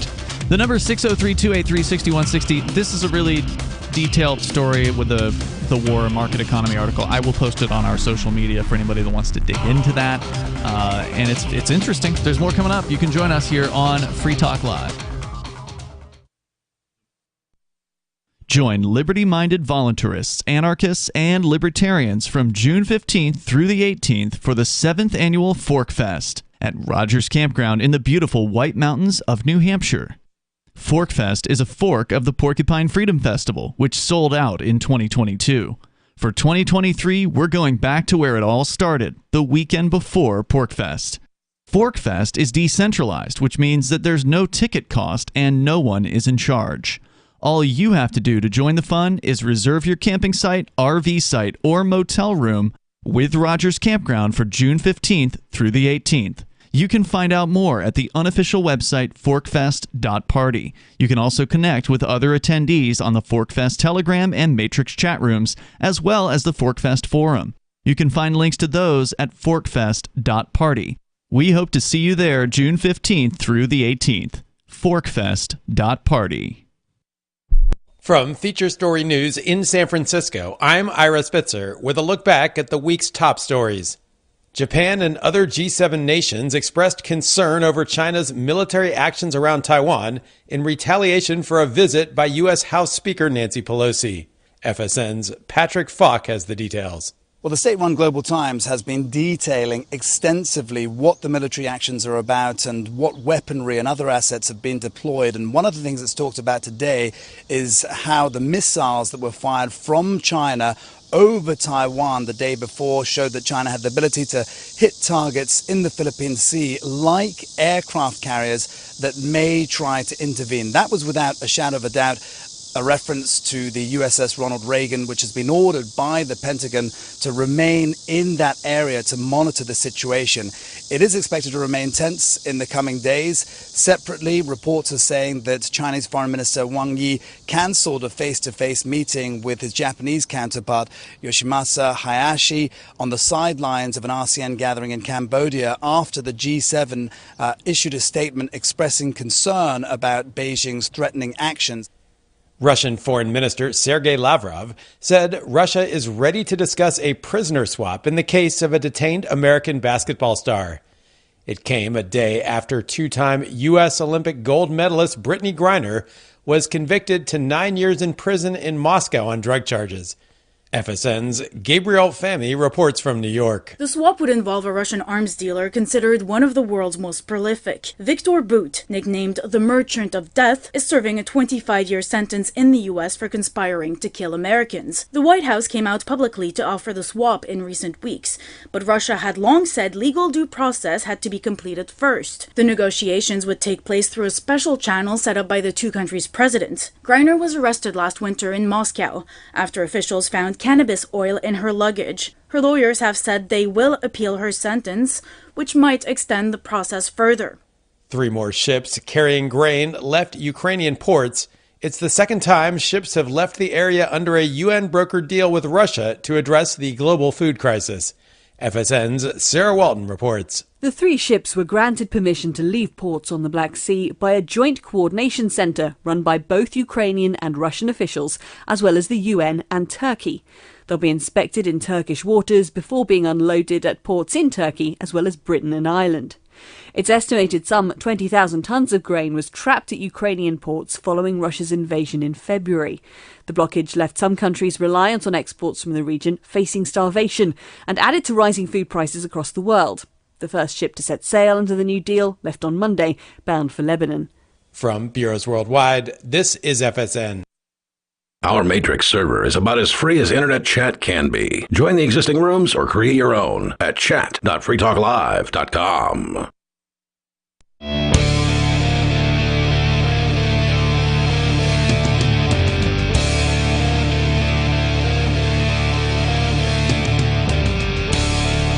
It's Free Talk Live Saturday show. Phones are open, and you can join us. Live from New Hampshire, it's Saturday night. We're here, and you can bring up anything you want. 603-283-6160. That's 603-283-6160. Ian and the Captain in the studio here tonight. Captain with a brand new website URL.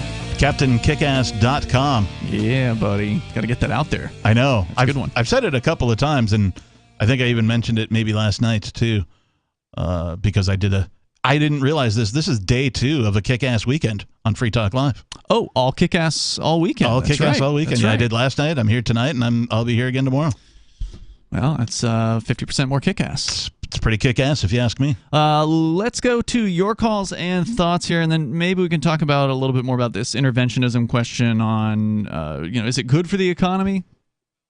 First, Michael is on the line in Pennsylvania. You're on Free Talk Live. Go ahead, Michael. Yes, I have a unique perspective. I hate to take sides, but war is good money, and it's not just for the U.S. It's not good money. You're earning it through evil, number one. Well, I work for an Army depot, and I work for a company, and that company actually worked for BAE, which is British Aeronautics and Electronics. They build a lot of the heavy-duty six-wheel drive vehicles. I work for the MRAP program during the Iraq War. So it actually helps, I know for a fact, both our economy and the UK, because they invest money into our weapons. Well, you understand that money was stolen, right? Well, no, both countries dump money into it. No, it's stolen money. What do you mean by stolen? What do you think taxes are, dude?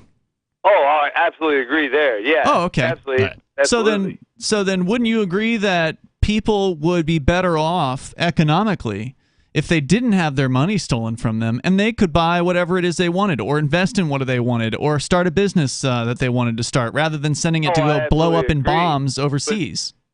I absolutely agree. 100%. Okay. The hard part is who would run. You look at the cities; they have people running them. Chicago, if there was nobody to guide them, what would happen? L.A., Baltimore. Have you been to these places? I haven't been to all of them, but I understand they're pretty horrible. I've been to most major cities in the U.S., and they're horrible. Yeah, how's that guiding going along? I've been all over the country with the military. Oh, they're absolutely wretched anymore. And also, just for an example, I watched in Seattle, where I lived for 22 years, I watched several things get voted down and implemented anyway.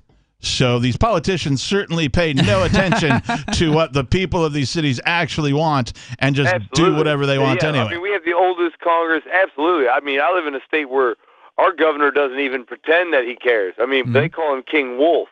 So I would surmise that if the governments of these cities just sort of faded into oblivion, that these cities would figure out how to do everything voluntarily. That is, by distinct agreement between people. How'd that go?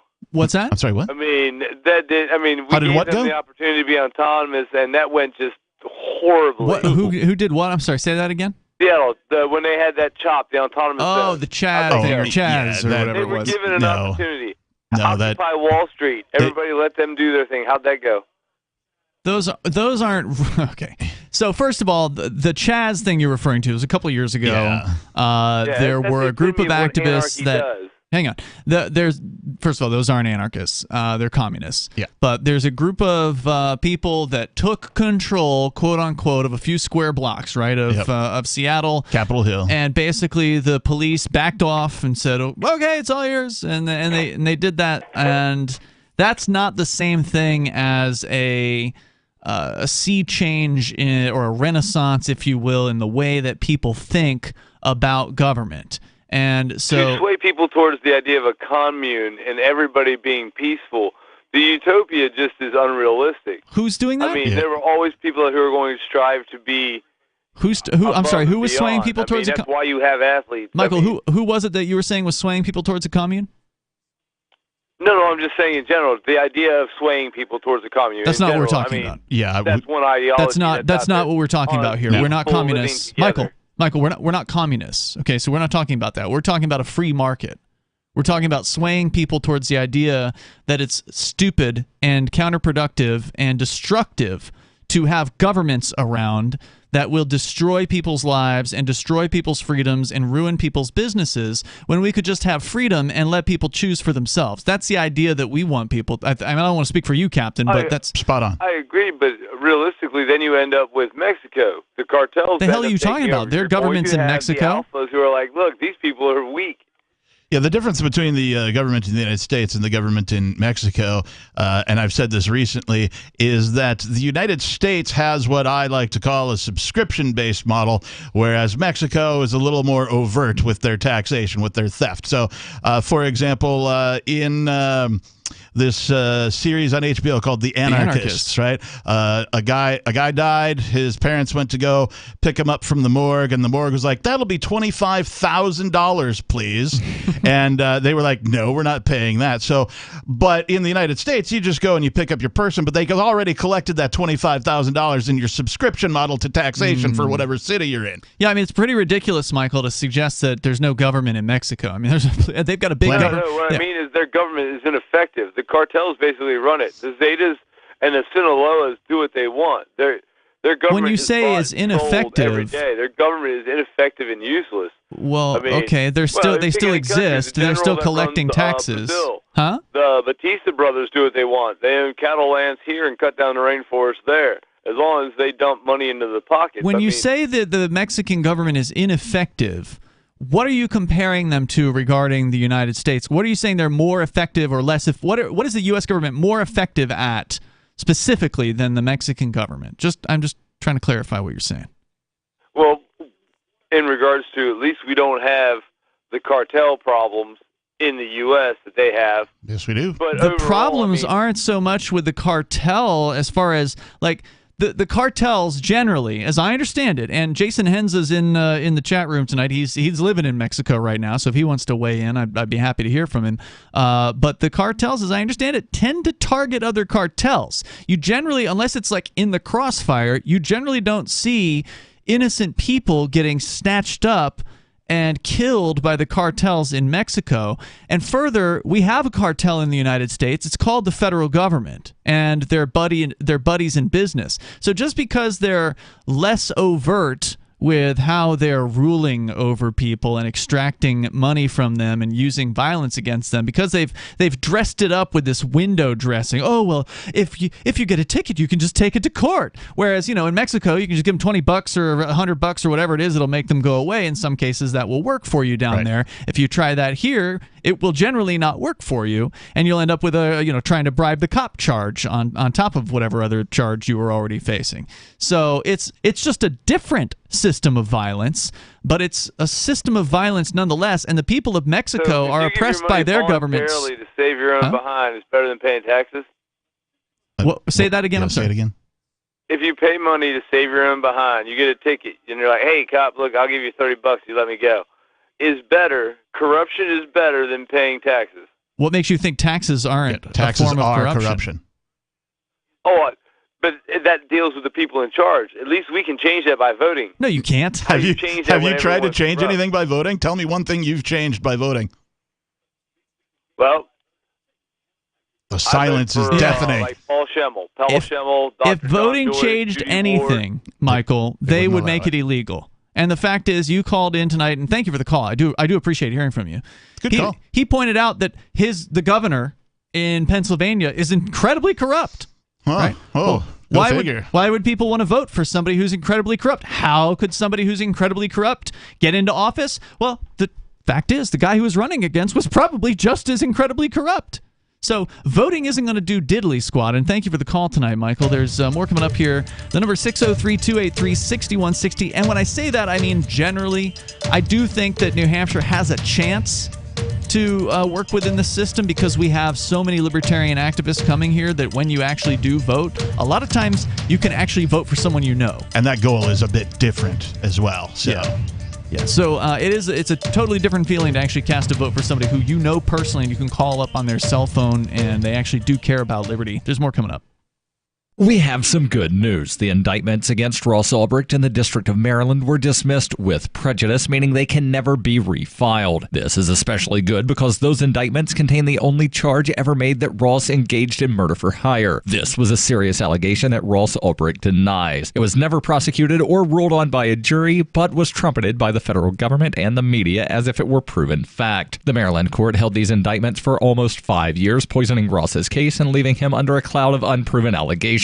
As explained in Ross's appeal to the Supreme Court, the fact that the judge used these allegations to give Ross a draconian sentence of double life without parole violated his Sixth Amendment right to a jury trial. Judges are required to issue sentences based on convictions decided by a jury, not unproven allegations never even charged at trial. Although this is a positive development, the dropped indictment will not set Ross free. Now, a presidential pardon is Ross's only hope of freedom. Sign the petition at freeross.org. freeross.org. I'm crazy about My Magic Mud. This is the most important oral care product created this millennium, and I'm not kidding. We all have different opinions on politics and issues, but we all have mouths, and I want yours to be as clean as possible with teeth as bright as they were meant to be. I will never be without My Magic Mud. It's a little surprising, but man, does it work. If you only listen to one thing I say ever, go to mymagicmud.com and get 20% off with code FTL. mymagicmud.com, code FTL.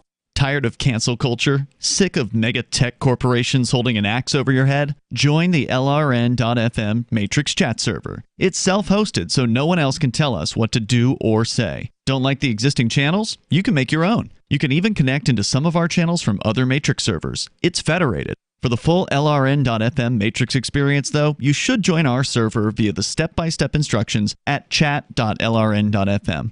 chat.lrn.fm.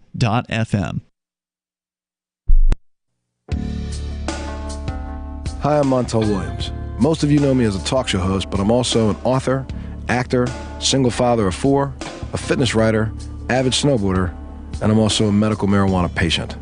Like many of the million people who are living with multiple sclerosis, I'm in pain every single day. And sometimes my nerves are so raw that if you brushed up against me in an elevator, I'd scream. I can't sleep at night from the pain, and sometimes the spasms in my legs are so intense they will wake me up throughout the night. I've tried the strongest prescription medications available, and I'm going to tell you, they do not work. In fact, they leave me in a stupor, and most of the time, it's impossible to even live your life. Now, I've tried medical marijuana, and I'm going to tell you something, it works. If you'd like more information about medical marijuana, you can contact the Marijuana Policy Project at mpp.org or call 1-877-JOIN-MPP. If you want to know the latest about Free Talk Live before we go on the air, all you need to decide is how you want it delivered. It's your choice. Visit news.freetalklive.com to receive our usually weekly news updates by email. Plus, we have a Twitter account at twitter.freetalklive.com, and you can follow us on the decentralized Mastodon platform at toot.freetalklive.com. So please follow us at toot.freetalklive.com and sign up for our emails at news.freetalklive.com. There are basically 2 types of advertising, direct response and branding. Radio's great for direct response with its low cost to listener ratio, but audio can't be beat for branding, which is a longer-term endeavor. You want to be the first thing that someone thinks of when they think about your product or service.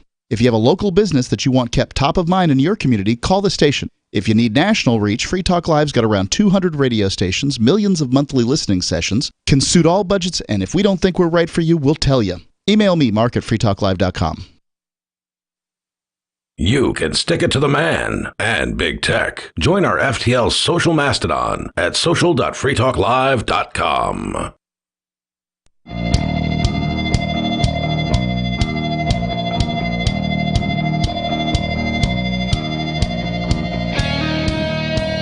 It's Free Talk Live. Phones are open here, and you can join us at 603-283-6160. That's 603-283-6160. If you really want liberty in your lifetime, you ought to check out the upcoming Free Cities Foundation annual conference called Liberty in Our Lifetime. It's happening in Prague, October 21st through the 23rd. Our very own Mark Edge is going to be speaking at that conference. And the conference's theme this year is Parallel Structures for Progress. They'll be showcasing autonomous cities and intentional communities springing up around the world, offering opportunities for settlers to live freer lives. If you want to get 20% off your tickets, you can go to lifetimeliberty.com and use code FTL20. That's FTL20. And you'll get a discount there, 20% off from the event happening October 21st through the 23rd in Prague. Mark says he hopes to see as many of our listeners as possible at the event. So if it sounds interesting to you, you can follow them on Twitter.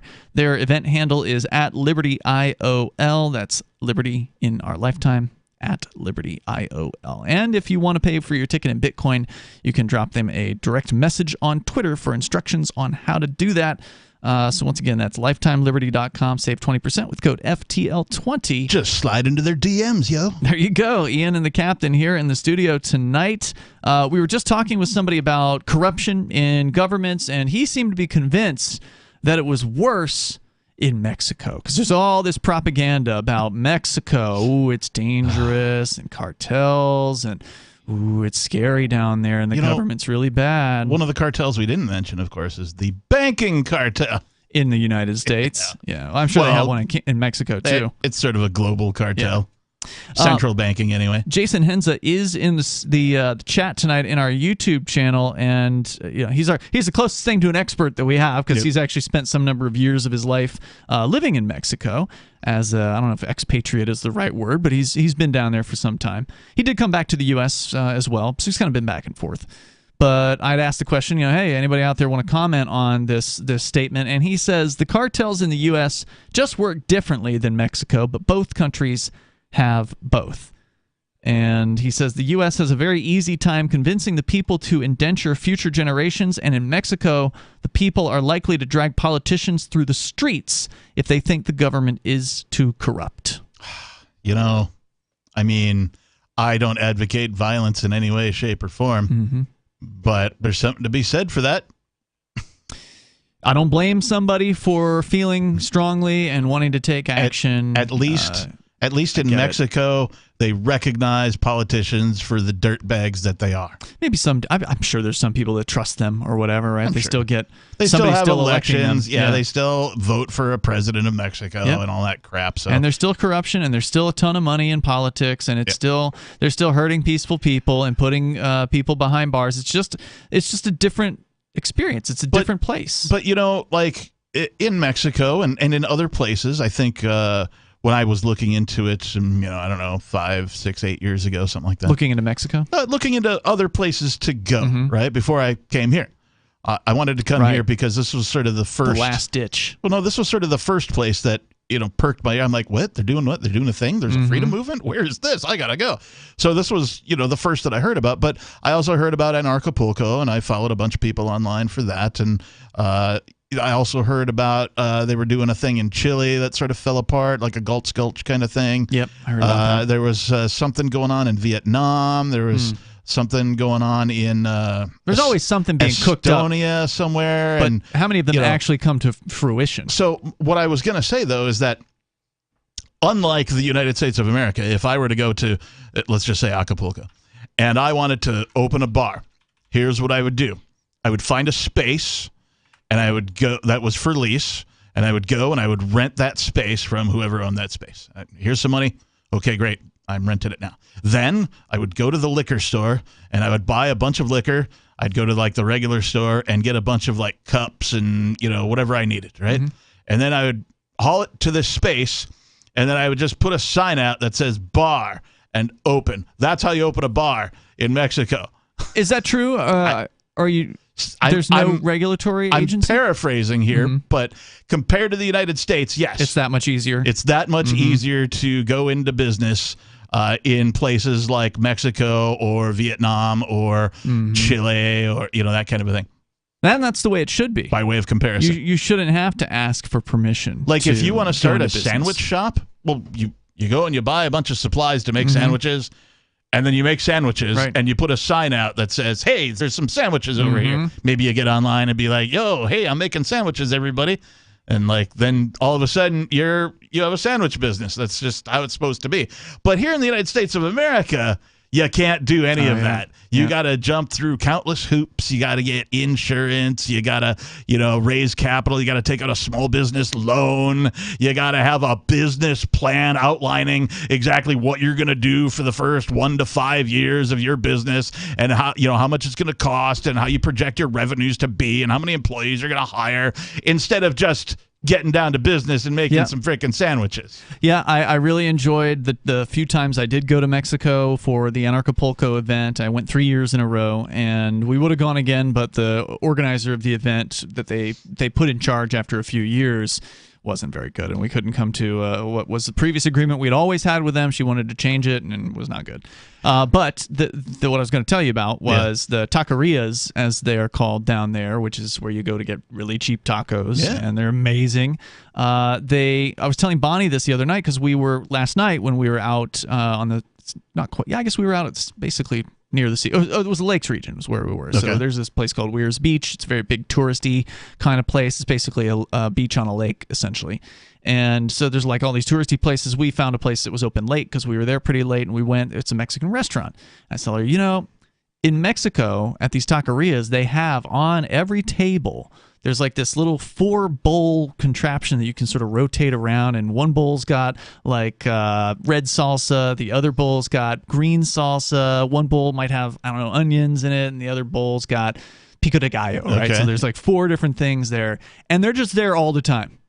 So when you sit down at the table, you're using the last, whatever the last people were using. It's just there. They don't, as far as I know, they don't change it out between different people that come to the table. And I'm saying that would never fly in the United States because, sanitation and blah, blah, blah. And you know what? No one cares. It's whatever. Just give me the damn salsa. Yeah. I think, to the extent of regulation for the sandwich business I outlined, there probably is some sort of regulatory thing, in Mexico or Chile or Vietnam or whatever. But the difference is, you can just start your business, and eventually, somebody comes around and is like, "Hey, do you got a license or something?" And you're like, "Oh, I didn't know."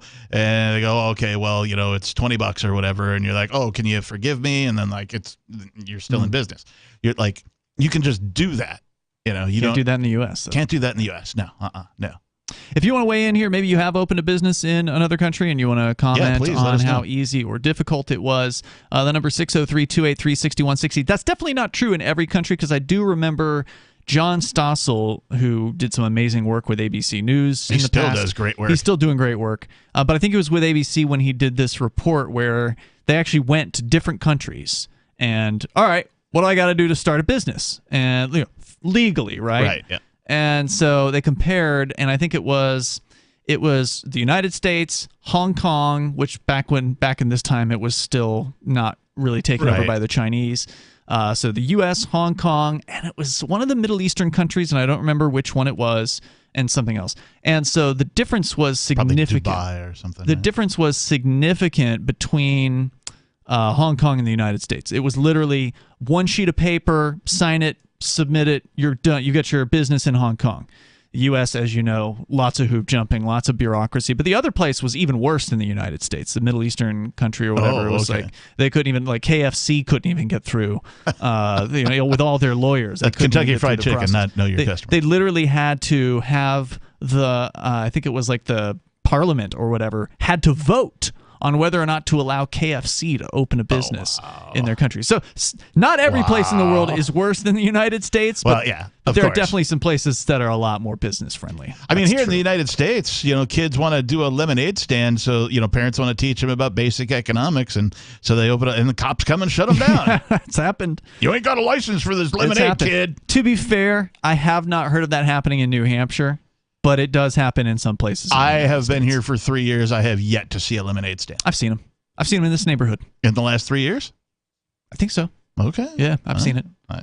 The number here is 603-283-6160. We're going to continue with more of your calls and thoughts, whether you want to weigh in on Hiroshima, Nagasaki. We're talking about the FBI and their militant, violent extremism bureaucracy, or their the document symbols that came out. Yeah, so that's all possible. Plus, the Russian government is apparently on the attack against the dollar and the euro. And this is according to RT, so their own propaganda arm. We'll see what they have to say about that. And your calls and thoughts are welcome. 603-283-6160. You can bring up whatever you want as we continue here on this live Saturday edition of Free Talk Live. 603-283-6160. More coming up. Are you tired of governments murdering people around the world? Stop using their money. There is an alternative. Bitcoin is a stateless free market non-political currency. Bitcoin cannot be inflated or controlled by any government. By using their money, you are helping the state. Stop doing it. You have an incredible alternative available now. Learn it, use it, spread it. Get started with Bitcoin at bitcoin.com. That's bitcoin.com. There are lots of ways to listen to Free Talk Live. Our podcast has been around since podcasts began, and now the FTL feed is loaded with content besides our full show archives. Did you know that we make it easy for you to customize your podcast subscriptions? We have different feeds, one that includes only our full shows, one with just the Daily Digest, and our main feed that includes everything. You decide what you listen to. It's quick and easy to customize your feeds at feeds.freetalklive.com. That's feeds.freetalklive.com. Looking for a great real estate investment? Consider New Hampshire, which is ground zero for the Liberty Movement. Your first call should be to Mark Worden from Porcupine Real Estate. He's more than just a real estate agent. He's your New Hampshire concierge. Where are the best places to live? Do you want farm, city, the burbs, or forest? Do you want a duplex or multifamily building so that renters pay your mortgage? There are homes in all price ranges in New Hampshire, and Mark can help with financing too. Invest in Liberty and property. Mark Worden can help. PorcupineRealEstate.com. What if you want to hear the latest episode of Free Talk Live, but all you have is your phone, you forgot to download our archive, and you have no data connection? You can call our Listen line at 641-793-0191. That's a long-distance number, so you may incur charges. If not, listen as long as you want. 641-793-0191. The Free Talk Live Listen line, 641-793-0191. You're listening to the live edition of Free Talk Live. Hour number 3 is next after the news here on the Liberty Radio Network at LRN.FM. From Feature Story News in San Francisco, I'm Ira Spitzer with a look back at the week's top stories. Japan and other G7 nations expressed concern over China's military actions around Taiwan in retaliation for a visit by U.S. House Speaker Nancy Pelosi. FSN's Patrick Falk has the details. Well, the state-run Global Times has been detailing extensively what the military actions are about and what weaponry and other assets have been deployed. And one of the things that's talked about today is how the missiles that were fired from China over Taiwan the day before showed that China had the ability to hit targets in the Philippine Sea like aircraft carriers that may try to intervene. That was without a shadow of a doubt a reference to the USS Ronald Reagan, which has been ordered by the Pentagon to remain in that area to monitor the situation. It is expected to remain tense in the coming days. Separately, reports are saying that Chinese Foreign Minister Wang Yi cancelled a face-to-face meeting with his Japanese counterpart, Yoshimasa Hayashi, on the sidelines of an ASEAN gathering in Cambodia after the G7 issued a statement expressing concern about Beijing's threatening actions. Russian Foreign Minister Sergei Lavrov said Russia is ready to discuss a prisoner swap in the case of a detained American basketball star. It came a day after two-time U.S. Olympic gold medalist Brittany Griner was convicted to 9 years in prison in Moscow on drug charges. FSN's Gabriel Fahmy reports from New York. The swap would involve a Russian arms dealer considered one of the world's most prolific. Victor Bout, nicknamed the Merchant of Death, is serving a 25-year sentence in the U.S. for conspiring to kill Americans. The White House came out publicly to offer the swap in recent weeks, but Russia had long said legal due process had to be completed first. The negotiations would take place through a special channel set up by the two countries' presidents. Greiner was arrested last winter in Moscow after officials found cannabis oil in her luggage. Her lawyers have said they will appeal her sentence, which might extend the process further. 3 more ships carrying grain left Ukrainian ports. It's the second time ships have left the area under a UN-brokered deal with Russia to address the global food crisis. FSN's Sarah Walton reports. The 3 ships were granted permission to leave ports on the Black Sea by a joint coordination centre run by both Ukrainian and Russian officials, as well as the UN and Turkey. They'll be inspected in Turkish waters before being unloaded at ports in Turkey, as well as Britain and Ireland. It's estimated some 20,000 tons of grain was trapped at Ukrainian ports following Russia's invasion in February. The blockage left some countries reliant on exports from the region facing starvation and added to rising food prices across the world. The first ship to set sail under the new deal left on Monday, bound for Lebanon.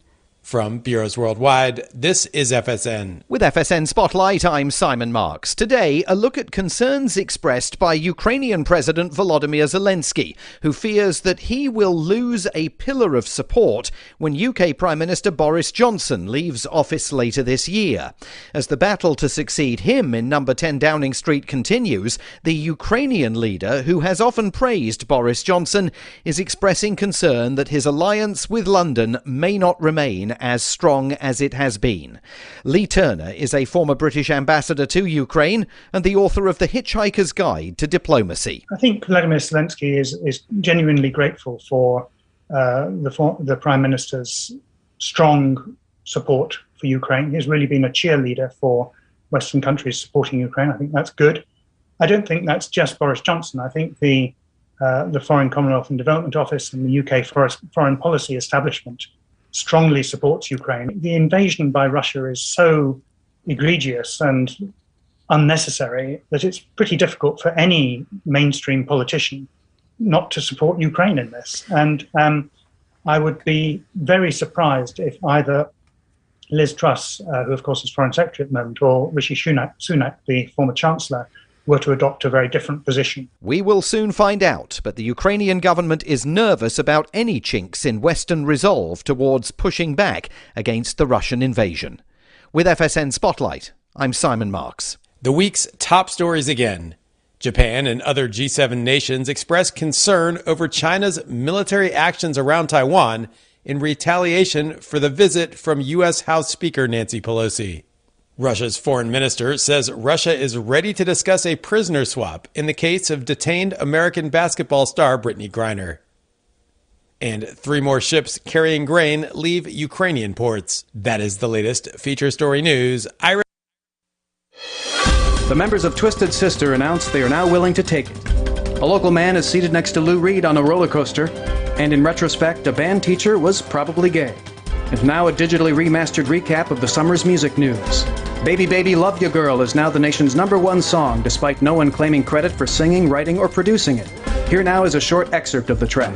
Baby, baby, love you, girl. Baby, baby, love you, girl. Baby, Members of the music industry call the hit single the most creatively brain-dead wasteland in modern recording history. And they say they would gladly lose millions in royalties rather than face the shame of having been involved in it. After a slap-based filibuster from rubber band minority leader Bootsy Collins, the National Funk Congress remains deadlocked over the controversial Get Up, Get Down issue. Proponents of the measure favor getting on up and staying on the scene like a sex machine, while detractors are vehement in their belief that Americans need to get down with their bad selves. This is the Onion News Network.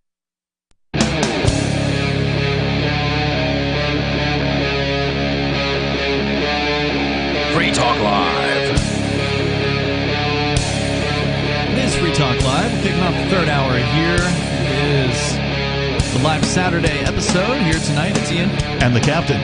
Join us online anytime you want over at freetalklive.com. You can enjoy the features there for free. Archives go back for years. You just click and download at your leisure, or You can follow us via our podcast feeds. You can go to feeds.freetalklive.com. You'll find different RSS feeds there. You can copy the URL of your preference, put it into your favorite podcast client, or just use some of the existing links to go to some of the bigger platforms where you can easily follow our podcast feed. We're going to go to your phone calls and thoughts. We got Jason Henza on the line, the star, one of the stars of The Anarchist on, Hola, senor. On HBO. Welcome.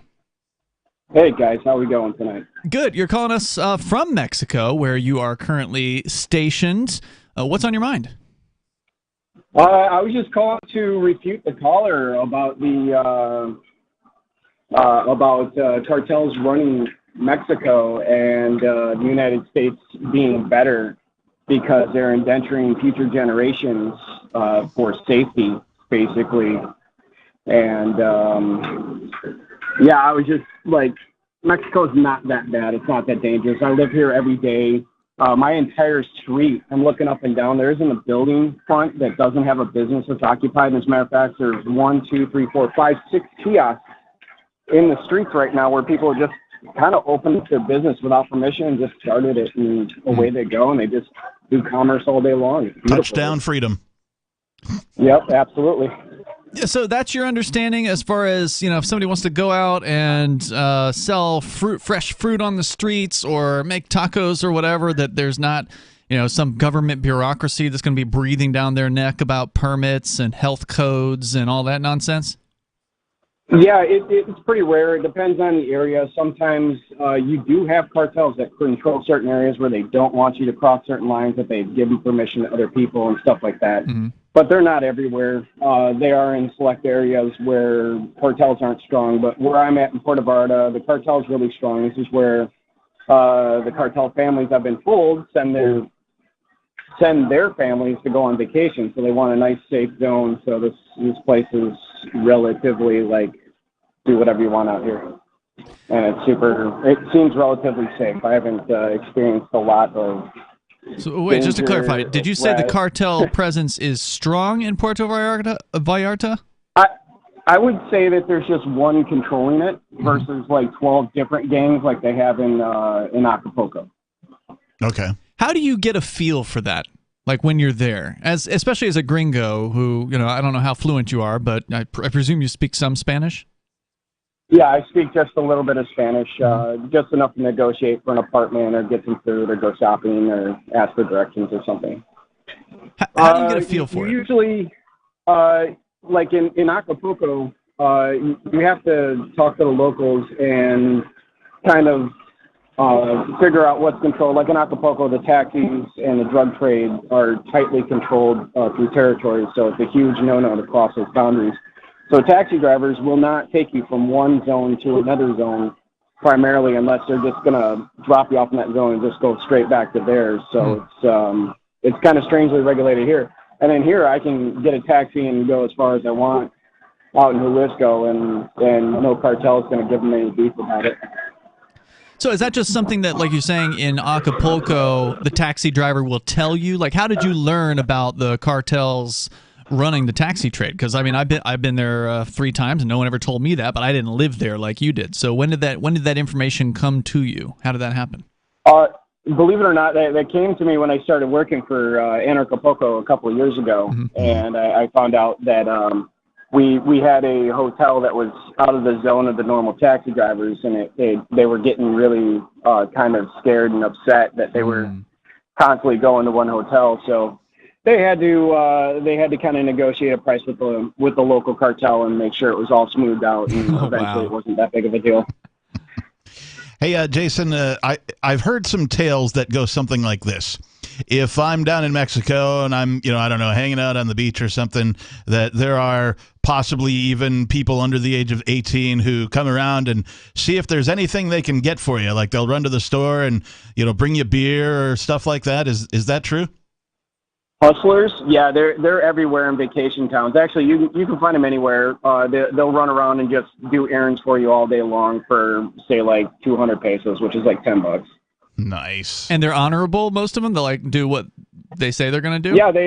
Yeah, because they hope that you're going to refer them to a friend and, keep them employed and That's about the average wage here for general labor here in Mexico. It's about 200 to 300 pesos, which is $10 to $15 a day. Yeah, because when I go to a beach, locally here in the United States, most of the time I can't even bring a beer with me. Most states have that outlawed, right? Or the park or something like that. Like it used to. I grew up in Wisconsin, and they have different. Or at least had, I don't know what the state is currently, but I used to be able to grab a cooler full of beer with my bros and a dog and go play Frisbee or chuck the football and, just kind of drink some beers and hang out in the park. But that doesn't seem possible here in the United States. Is that possible in Mexico? Yeah. As a matter of fact, I've seen, 14-year-olds go down to the store and buy some beer and crack it up and walk down the street. It's pretty common. No one really cares about that kind of a trade here. They don't try to control the population as strictly as they do in the U.S. A lot of these people in the U.S., they crave safety, and it's really restrictive. And as you can tell, what are they, 6 to 8 generations out of they have to pay off the debt that they're acquiring now? Right, yeah. Are there any crazy. Are there any COVID mask mandates in place in Puerto Vallarta? Is that stuff still going on? Was it going on? How long have you been there? That was going on pretty late, surprisingly.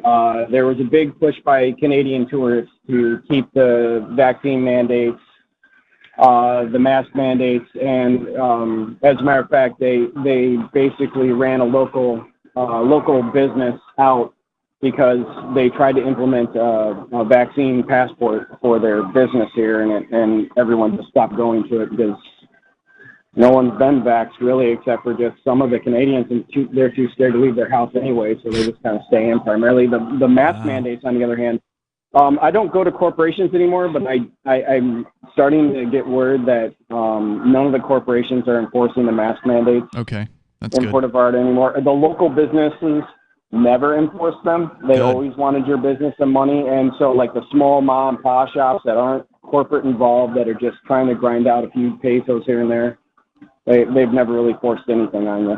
Hey, that reminds me, can you smoke in the bars in Puerto Vallarta in Mexico? Yeah, yes, as a matter of fact, you can. If you light up a joint in the bar, though, and the bar owner doesn't like it, he may escort you out, like it happened the other night to someone in their group. So. Well, cannabis is still illegal in Mexico, right? I remember hearing within the last couple of years that there was some talk about a decriminalization. Do you know what the current status is? The current status is, legalities are very loose here. And basically, if you got enough time to waste the cops' time, they're just looking for a quick payout. They don't care about enforcing the cannabis laws here. So if you're smoking and all that kind of stuff, they don't really care too much about it. And yeah, it's really loose here. So yeah, almost no one enforces it. No one really cares. Now you spent some years in Acapulco. You're now in Puerto Vallarta, which is more northern, if I recall correctly. I don't have the geography in front of me right now. What are some? Can you compare the two experiences? Yeah. Well, here I've never had transit police approach any of my friends for smoking cannabis, but in Puerto Vallarta. Or in my Acapulco? friend stepped out of a bar. In Acapulco, my friend stepped out of a bar, a group of them, and started smoking cannabis up on the Costera there, and some transit police came over and started threatening that they're going to take him to jail. Oof. And so they cornered one of my friends, and they cornered him up on the street, and all his friends that were with him, my friends too, they went back to the bar, and I noticed that he was just cornered by himself, and the cops were, sitting there trying to negotiate. Do you have time to stick with us, Henza? Yeah. You can tell the rest of the story? Yeah, absolutely. All right, more coming up here with Jason Henza. He is one of the stars of the Anarchist. Also, we met him at PorkFest a few years ago. He's a great guy. 603-283-6160 is the number here. That's 603-283-6160. We'll find out what happened outside the bar in Acapulco in moments. It's Free Talk Live. Do you feel like your nation, state, or community no longer holds your values? Have you dreamt of a place where people agree that liberty is important and are free to pursue their projects so long as they respect the property of others? There are many people just like you that are discovering freeprivatecities.com. Their social media links are at the upper right of the page at freeprivatecities.com. All skill levels will be needed when the first of the Free Private Cities opens. It's sooner than you think. Stop arguing and build. FreePrivateCities.com. So you've signed the Shire Society Declaration and are planning your move to New Hampshire to be around more liberty-oriented people. Next, sign up for the Shire Society Forum at forum.shiresociety.com. There are a bunch of people there who are already in the Shire, and they want to meet you. If you're already in the Shire physically, you should also come by the forums. Remember, not everyone uses Facebook. New people are signing up for the Shire Society Forum every month, so drop in and say hello at forum.shiresociety.com. After a devastating war, the alien visitors were driven back, and their willing human collaborators were left behind to face the music. When Emma Jean Anderson's ex-lover brings her from prison, Nathan Foster and his 14-year-old nephew Ben are tasked with bringing the pair to justice. An easy enough job until they discover something is inside Emma Jean, and the fate of the planet hangs in the balance. The Family Business by Mike Coopery from BaneBooks.com. The new 4th edition of Healing Our World, The Compassion of Libertarianism, will take your understanding of liberty to a deeper level and has over 1,300 updated references, new cartoons, and a foreword by Dr. Ron Paul. With discounts for multiple book purchases, the 4th edition of Healing Our World is a great gift for the liberals, pragmatists, environmentalists, and Christians in your life who think libertarianism is cold-hearted. Get yours today at healing.freetalklive.com and use promo code FTL for a $5 discount. Why did you move to the Shire? I moved here to the Shire because there's other people around who take liberty just as seriously as I do. I moved to the Shire because I saw videos of people challenging authority and thought that I could get support myself. It called to me, like, do this, right now. I wanted to be around people like me who got it, and once I got here, I knew there was nowhere else that I wanted to be. I've always wanted to change the world, so I moved to the Shire to join people who were actually working towards doing the same thing.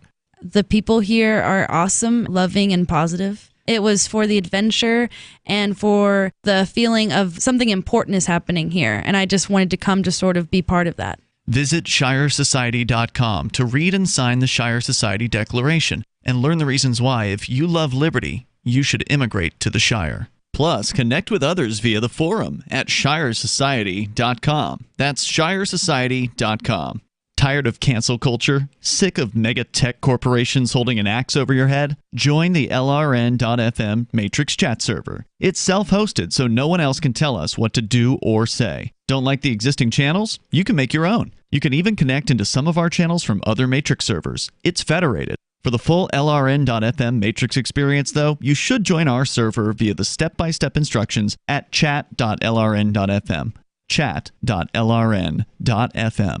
My name is Jacob Hornberger. I'm president of the Future of Freedom Foundation, which Congressman Ron Paul awarded for having an outstanding freedom website. Write us at fff@fff.org, and we'll send you a free 3-month subscription to our monthly journal of libertarian essays and our booklet, Economic Liberty in the Constitution, which George Mason University economics professor Walter Williams praised in a recent column. That's fff@fff.org.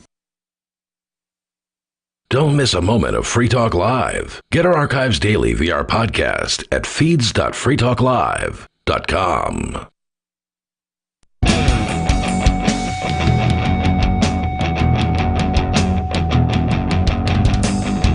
It's Free Talk Live, and you can bring up whatever you want here. The number is 603-283-6160.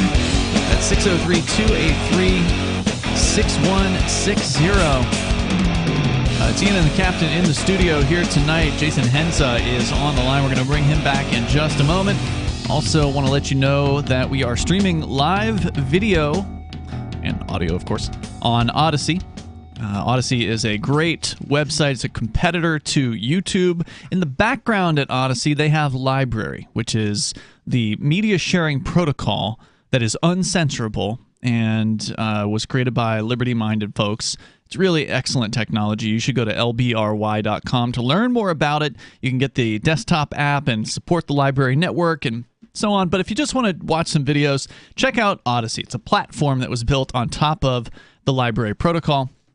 And it's kick-ass endorsed, by the way. It's great. You can go to Odyssey. Easy way to get there is to go to video.freetalklive.com. It'll take you right to our channel. You can subscribe or follow our channel there, and we definitely appreciate it. It's, again, a way you can watch live, and you can watch later on as well if you like over at video.freetalklive.com. We go back to Jason Henza on the line from Puerto Vallarta in Mexico. And Jason, you were just kind of telling us about life in Mexico as somebody who was, originally from the United States. You spent some time down in Acapulco, which is why you are part of the Anarchist HBO documentary series, which is, I believe, coming up on its 5th episode this weekend. It is. There will be Tomorrow. There'll be 6 total episodes. We've been watching it here in Keene, and it's been pretty interesting so far.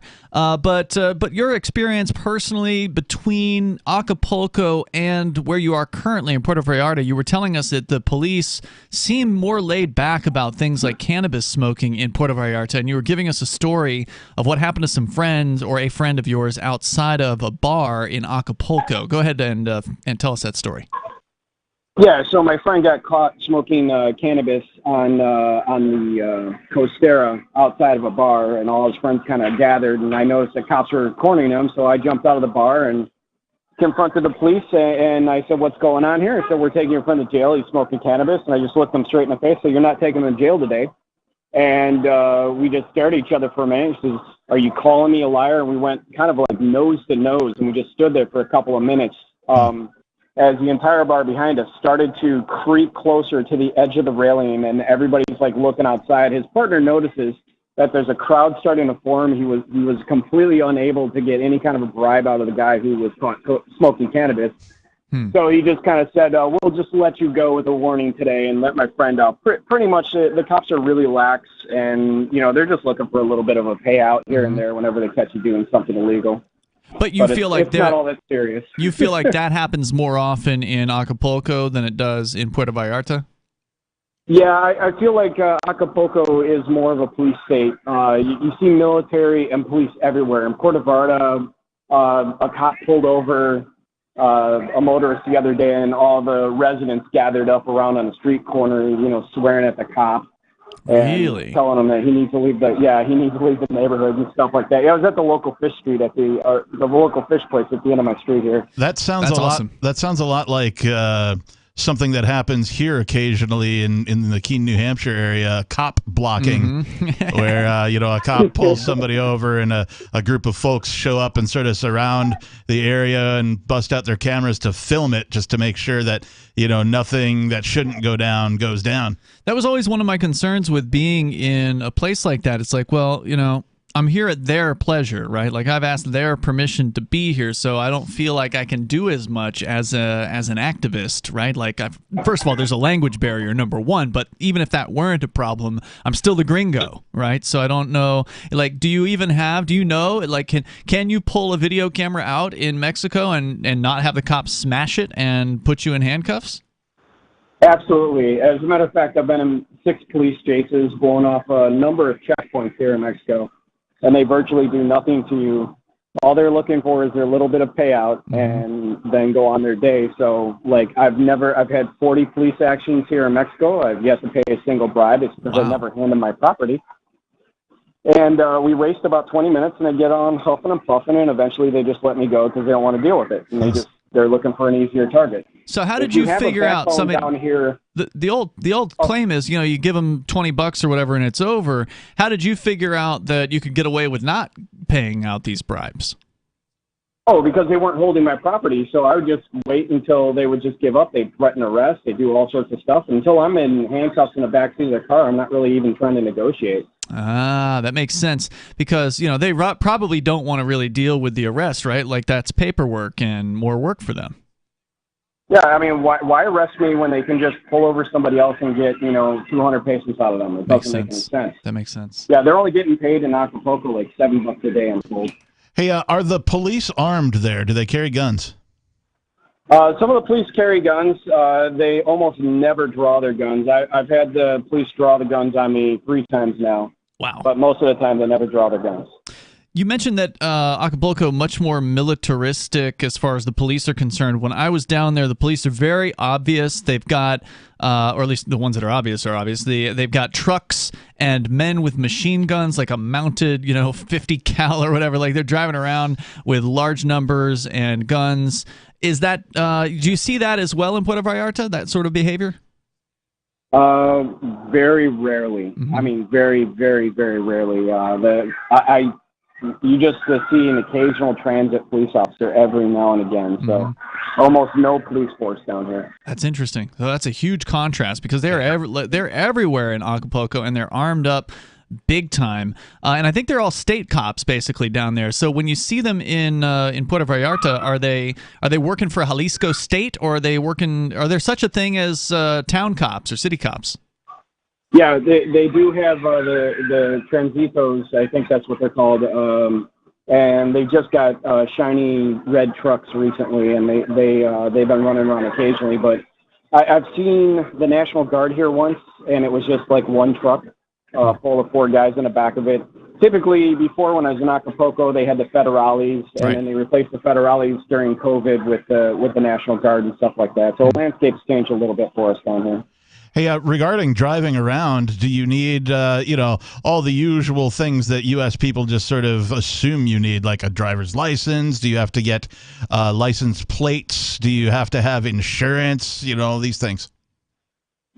So the police will pull you over and try to extort you if you don't have these things. But I drove around Acapulco for 2 years with my motorcycle without plates on it, without a helmet, which they require there, and I would just drive away from the police most of the time, and then their checkpoints for the rest of the night would try to pull me over, and eventually they would force me off the road, but then they'd let me go.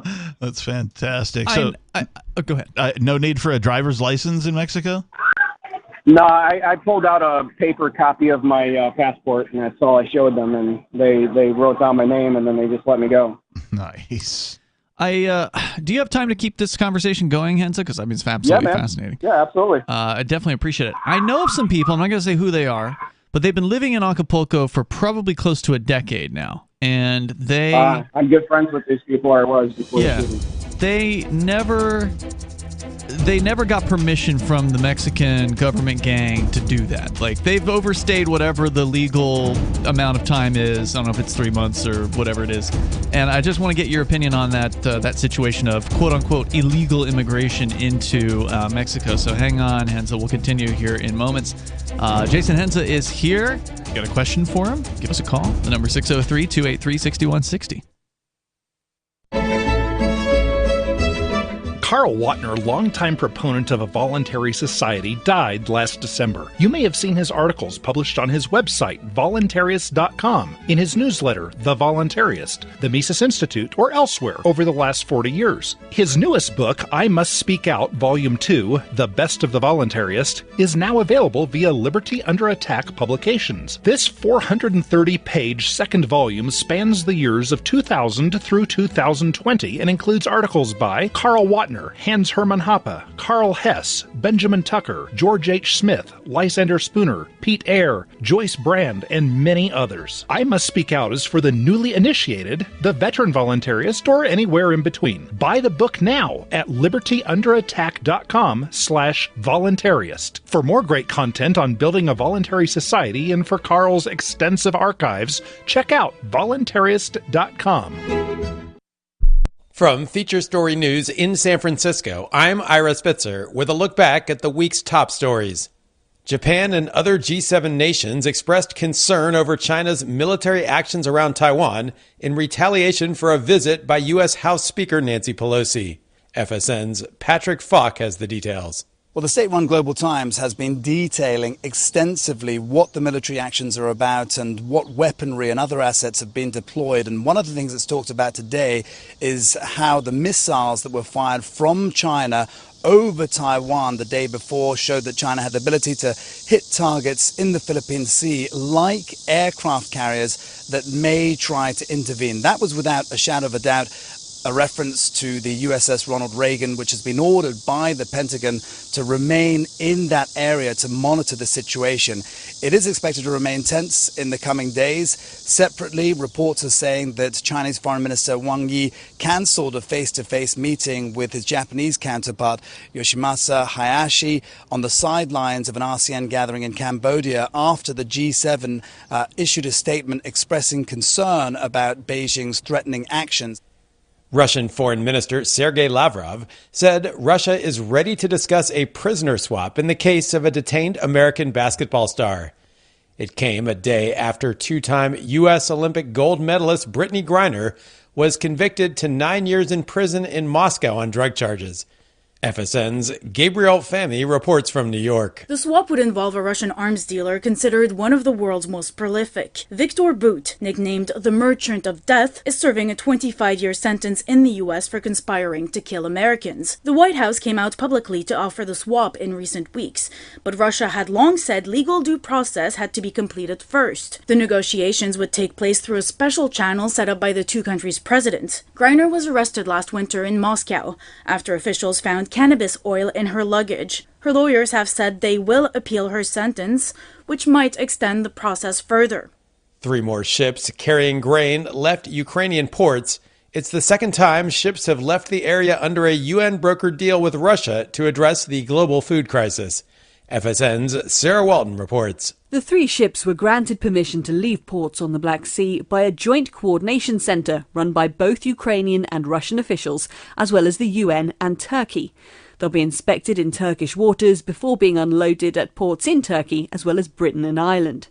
It's estimated some 20,000 tons of grain was trapped at Ukrainian ports following Russia's invasion in February.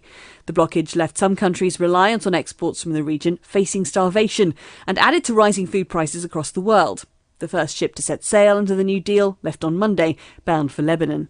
From Bureaus Worldwide, this is FSN. We're still not sure why you'd want to watch, but our video feed is streaming nightly for free at cam.freetalklive.com.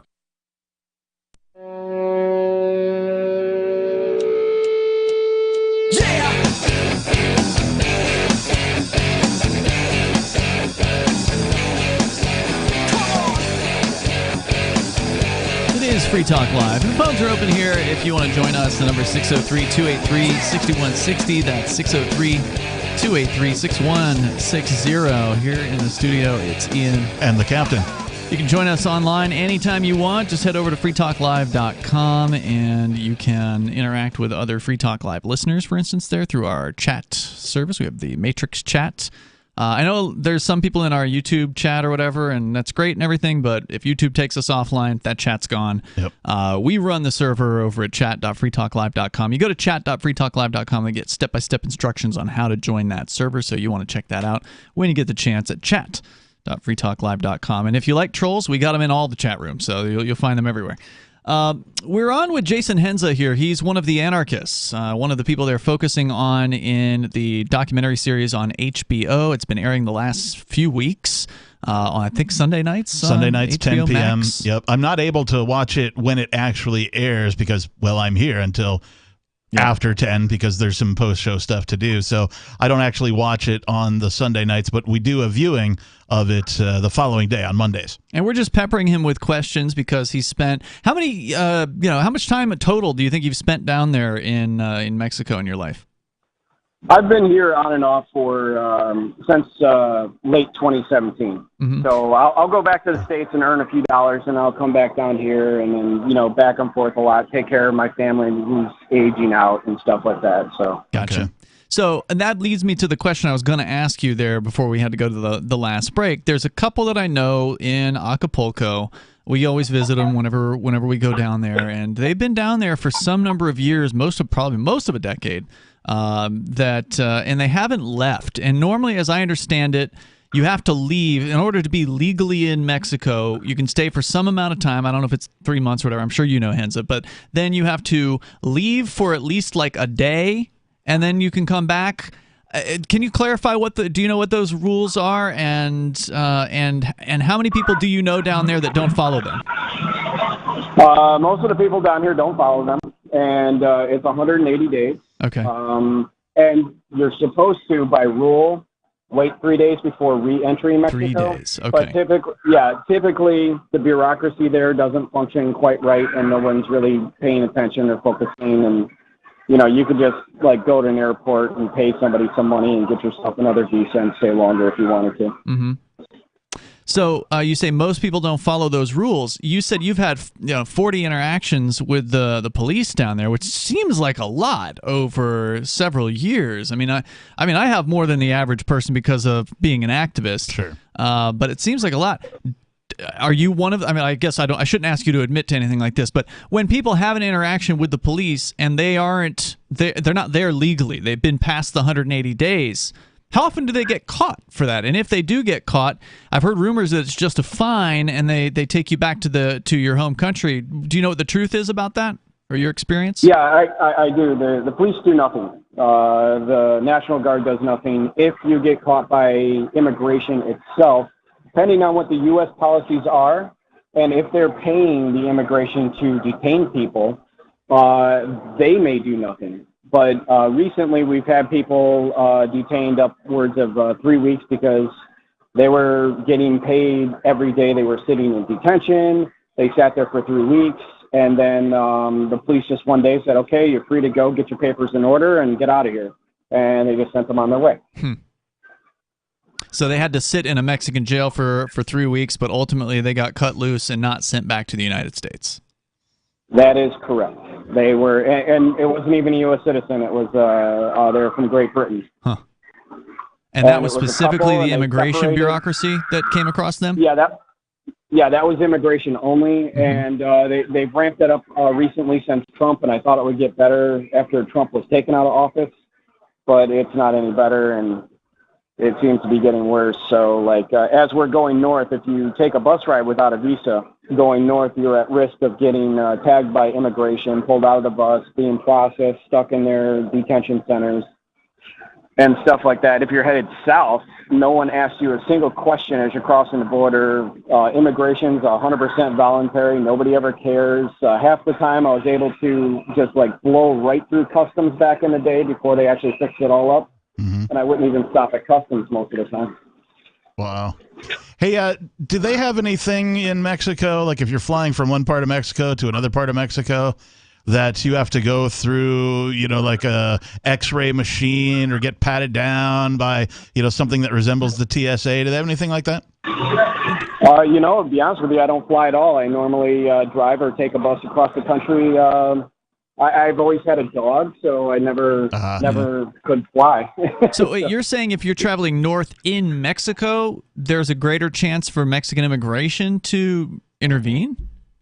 Yes, absolutely. Why? There was 4 checkpoints when I was on a bus heading north, and twice they came on the bus to check my identification, and they didn't ask for a visa. They just asked for my passport. And they looked at the passport from a distance. They tried reaching for it. I pulled away from them. And then they just left the bus. Wow. Why do you think that is? Why would they be more concerned about gringos going north than they would south? I think they're worried about immigrants headed north, not necessarily gringos. I see. So they're basically getting on a bus, and if they suspect you of being an immigrant, they're going to check your identification to make sure you have a passport and that you could be legal at some point, and the U.S. Is kind of helping the bureaucracy down here enforce that stuff. Hey, I don't know if you're still involved with Anarchapulco at all, but is the fest going to resume? Yes, and I am the internet guy there. So I'm one of the guys that helps beam the internet from way up on top of a hill. Have to account for the curvature of the Earth, flat earthers, and actually beam that internet down into the venue where there's no internet at all. Wow, I didn't know that. They've changed venues though, right? They're not at the big hotel anymore. Right, they're at the Secret Garden. We realized we can offer a much better event and much more high quality. So the things that we're offering here would cost you $10,000-$15,000 in the States for the cost of $1,000 or $1,200 or whatever, and you are just getting a fantastic experience out of it. So it's a higher end situation, and then not to mention there's Agora Poco, which I'm very proud of those guys for keeping to go forward and just doing their own thing, their own event, without any organization and stuff like that. That's really awesome that they're doing that. Well, I'm glad to hear the events continuing. Anarchapulco was always one of my favorite events to attend, and hopefully at some point I'll be able to go down there again. That would be really nice. I just have to deal with some pesky criminal charges here in here in the States. Oh man, yeah, I know all about it. The captain may make an appearance. We'll see how things go. Oh, that'd be cool. I recently did obtain a ye old passport, so I need to put it to use in some way, shape, or form, I guess. Yeah, absolutely. Unless you want to take a bus or drive here, then realistically you can try just crossing the border without your passport. I mean, most people can do it. I like how you think, brother. Thanks, Hansa. Anything else you want to say tonight about your experience there? No, but I do want to say that LBRY is now allowing you to add posts to it and HTML and stuff like that. So they're making really cool steps forward just other than videos. I think they've actually been doing that. I don't think that's a new thing. It's just majority of people use it for video purposes, but I think you've always been able to post a blog at Library. It's a media sharing protocol. So you want to upload an MP3, you want to upload a WAV file, you want to upload a PDF. As I understand it, you can do all that stuff. Yeah, I've been using it quite a bit recently, just trying to figure it out, and I just want a better censorship-free alternative. So I'm looking at that. Hell yeah! Awesome. Do you have is there a channel name or something you want to throw out there? No, I think I'm just the Henza on there, and I don't do a lot, like nothing important. I'm just playing with it right now. I'm not trying to put out any vital information. All right, brother. Hey, thanks for the call tonight. Appreciate hearing from you. Feel free to call in anytime with stories from down in Mexico. Definitely appreciate it, man. Thanks. All right, guys. Take care. Jason Henza there. He's one of the stars from the HBO docu-series The Anarchist, which continues tomorrow night on HBO Max. 10 p.m. They're not a sponsor of the show or anything like that, but so far it's been pretty entertaining. So I'm enjoying the heck out of it. Whether you like or dislike Anarchist, you might find it interesting. There's more coming up. It's Free Talk Live.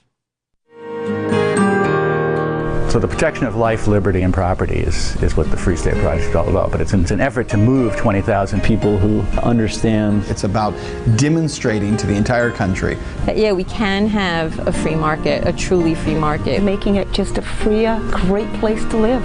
It's the world's largest voluntarist libertarian community, and it's only getting bigger. That's amazing, to be able to move to a place where other people passionately believe in being free and independent. What the Free State Project is managing to do, though, is to put their money where their mouth is. It's physically getting up across the country and saying, let's go someplace and let's demonstrate the power of these ideas. There's a lot of kind of philosophy that surrounds liberty. There's a lot of thinking about it and talking about it. But here in New Hampshire, people are doing it. 101 Reasons Liberty Lives in New Hampshire, a documentary by Free State Project Early Movers. Watch it free at 101reasonsfilm.com. 101reasonsfilm.com. Is oral health important to you? If you don't like your own teeth, fresh breath, or kissing people, then by all means stop listening. Several years ago, I met Jessica Armand, founder and CEO of My Magic Mud, and I became passionate about the product that she created and never want to live without it. It's clinically proven to whiten teeth, but I find it does much more. They want you to love My Magic Mud as much as I do, so they're giving you a money-back guarantee plus 20% off. Go to mymagicmud.com and use coupon code FTL20 at checkout. mymagicmud.com, FTL20. If you want to know the latest about Free Talk Live before we go on the air, all you need to decide is how you want it delivered. It's your choice. Visit news.freetalklive.com to receive our usually weekly news updates by email. Plus, we have a Twitter account at twitter.freetalklive.com, and you can follow us on the decentralized Mastodon platform at toot.freetalklive.com. So please follow us at toot.freetalklive.com and sign up for our emails at news.freetalklive.com. Do you know the difference between erudite and pedantic? If you do, you're probably pedantic. But seriously, a surprising number of erudite people mispronounce erudite, which has 3 syllables, not 4. Say erudite, not erudite. Because you are judged by how you speak, you want to avoid common misstatements, especially if you're a job seeker. For instance, do you know the difference between imply and infer? Only a speaker can imply. only a listener can infer. And when you say you'll be out of pocket, do you mean out of touch? Out of pocket means you're on your own dime, not yet reimbursed. And if anyone ever asks, why do you always answer a question with a question? You should reply, do I do that? Just kidding. From survivalspeech.com, I'm Holland Cook. There are lots of ways to listen to Free Talk Live. Our podcast has been around since podcasts began, and now the FTL feed is loaded with content besides our full show archives. Did you know that we make it easy for you to customize your podcast subscriptions? We have different feeds, one that includes only our full shows, one with just the Daily Digest, and our main feed that includes everything. You decide what you listen to. It's quick and easy to customize your feeds at feeds.freetalklive.com. That's feeds.freetalklive.com. There are basically two types of advertising, direct response and branding. Radio's great for direct response with its low cost to listener ratio, but audio can't be beat for branding, which is a longer-term endeavor. You want to be the first thing that someone thinks of when they think about your product or service. If you have a local business that you want kept top of mind in your community, call the station. If you need national reach, Free Talk Live's got around 200 radio stations, millions of monthly listening sessions, can suit all budgets, and if we don't think we're right for you, we'll tell you. Email me, mark@freetalklive.com. You can help spread the ideas of liberty with our Patreon for just $5 per month at amps.freetalklive.com.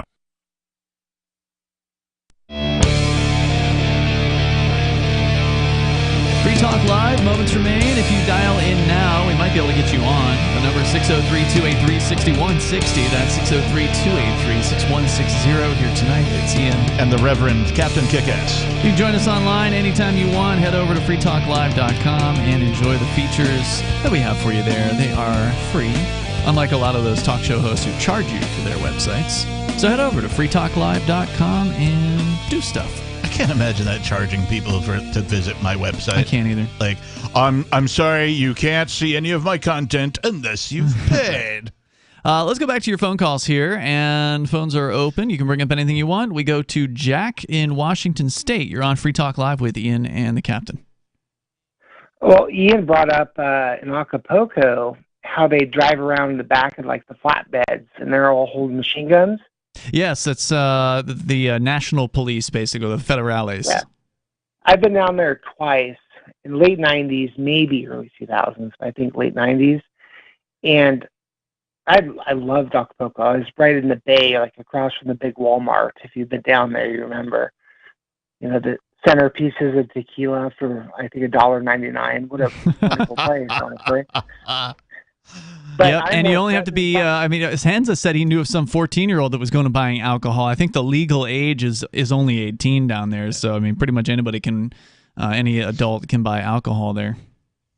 Yeah, I used to use their internet. You know, you'd go into that little room. Yeah. You're about the same age as me, I think, but you pay dollars or might have been quarters for some reason, but to get the internet for a little bit. But I was less threatened by those state police than I am when I speed 7 miles an hour over the limit. Washington State, yeah. Yeah, or any state, honestly. Sure.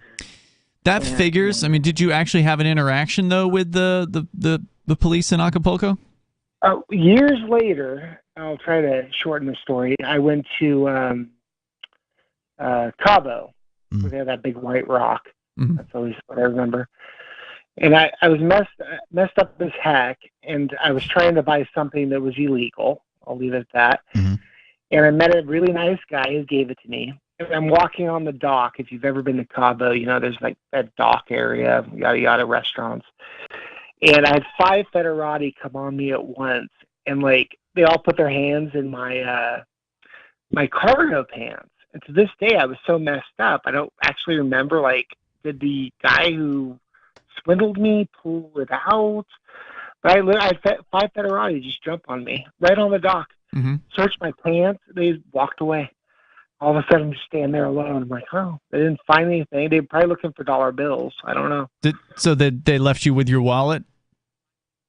I was smart enough back then. I only went out with whatever money I had. Just some cash. I was on my way back. That's a good idea. It was a timeshare. It was really nice, actually. Is Cabo, is that on Baja? Cabo San Lucas. Yeah. Okay. I wasn't sure where that was located. I only know it. I have never been there, but a friend of mine and his girl would go every year to Cabo. That was their sort of annual, vacation. And he was like, dude, I love it there. It's great. There's it's a bit touristy. He's like, but there's a big expat community there. And like, I think I'm going to retire there when I'm 65. Anything else you want to share about your experience, Jack? It's like a brown San Diego, Okay. more browner. Sounds great. Anyway. Thanks for the call tonight, man. Definitely appreciate the story. Thanks. Appreciate hearing from you. Let's continue here. Robert in South Carolina, you're on Free Talk Live. Yeah, I just wanted to go back to how laws come about. And when I studied law in Germany, I studied... Well, we already know how laws come about. It's a bunch of strangers who are willing to use violence against their neighbors who write crap down on paper. And then they have other strangers who are willing to use violence and force those things. Well, what else do you need to know? Well, he said that, this is the professor, he said that the laws actually reflect social customs.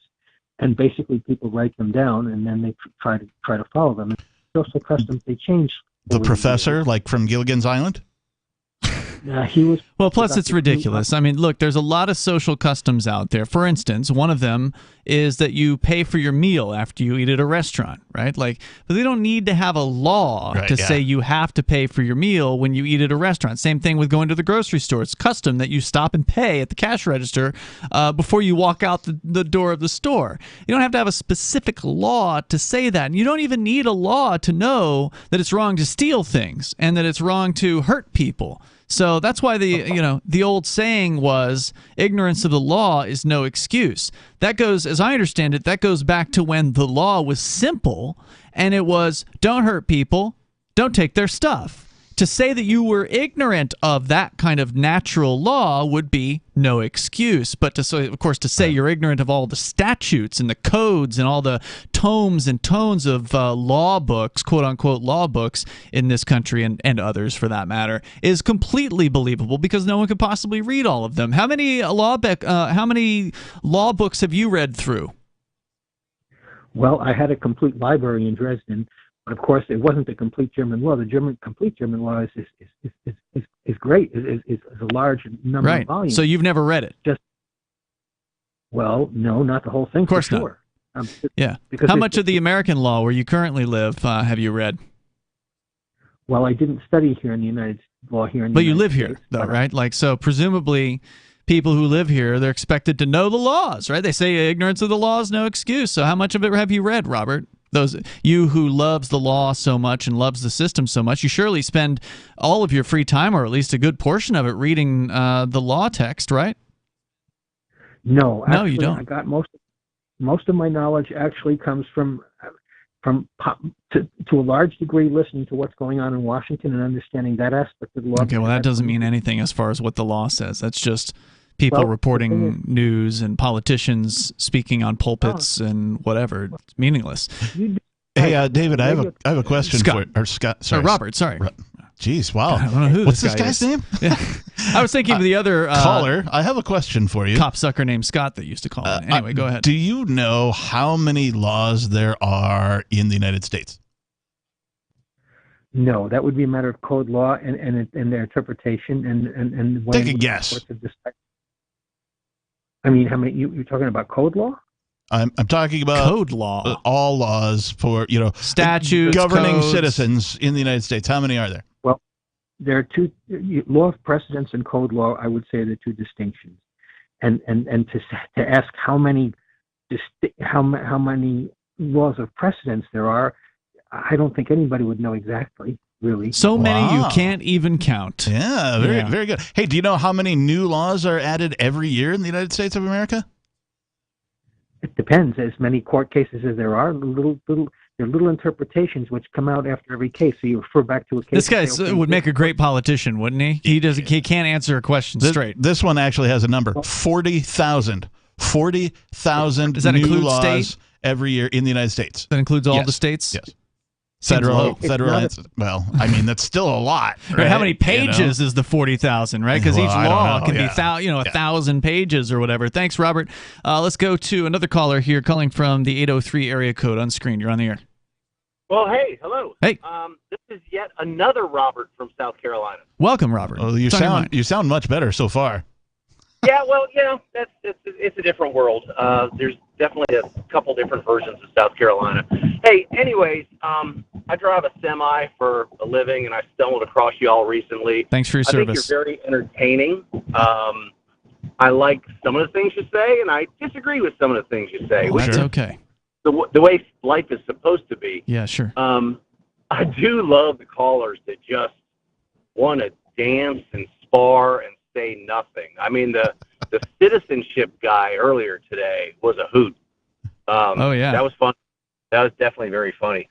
So a question, where in New Hampshire are y'all from? Where do y'all broadcast out of? We're in Keene, New Hampshire, which is a little city, quote-unquote, of about 23,000 people in the southwestern corner of the state. It's the county seat of Cheshire County. But we're not originally from New Hampshire. Captain, you moved here from Seattle. I moved here from Florida. We're here as part of the migration of freedom-loving people, libertarian, anarchist, voluntarist types that have come here over the last 2 decades. So a buddy of mine from way back in the middle school and high school days, he bought a house and a little piece of dirt up in Jefferson a couple of years ago, and we had a chance to go up and visit with him back in April. Fantastic, wonderful. We were there for about 20 minutes, and my wife's like, "We should move here." And I'm like, "Okay, here we go again," So yeah, it's interesting. Hey, Robert, unfortunately, we are right at the end of the show, but if you have more you want to say and talk about, bring up an issue or whatever, we're here 7 nights a week. So feel free to call in tomorrow night. Call earlier if you can, and then we'd be happy to continue the discussion. I do appreciate hearing from you. Guys. Thank you. Thank you for the call tonight. And yeah, people that love freedom, I don't know about Robert. He said he agrees with us on some things. If you love liberty, you really ought to check out New Hampshire. Although, if you like to control people, we don't want you. We'll see you tomorrow night. Are you tired of governments murdering people around the world? Stop using their money. There is an alternative. Bitcoin is a stateless, free market, non-political currency. Bitcoin cannot be inflated or controlled by any government. By using their money, you are helping the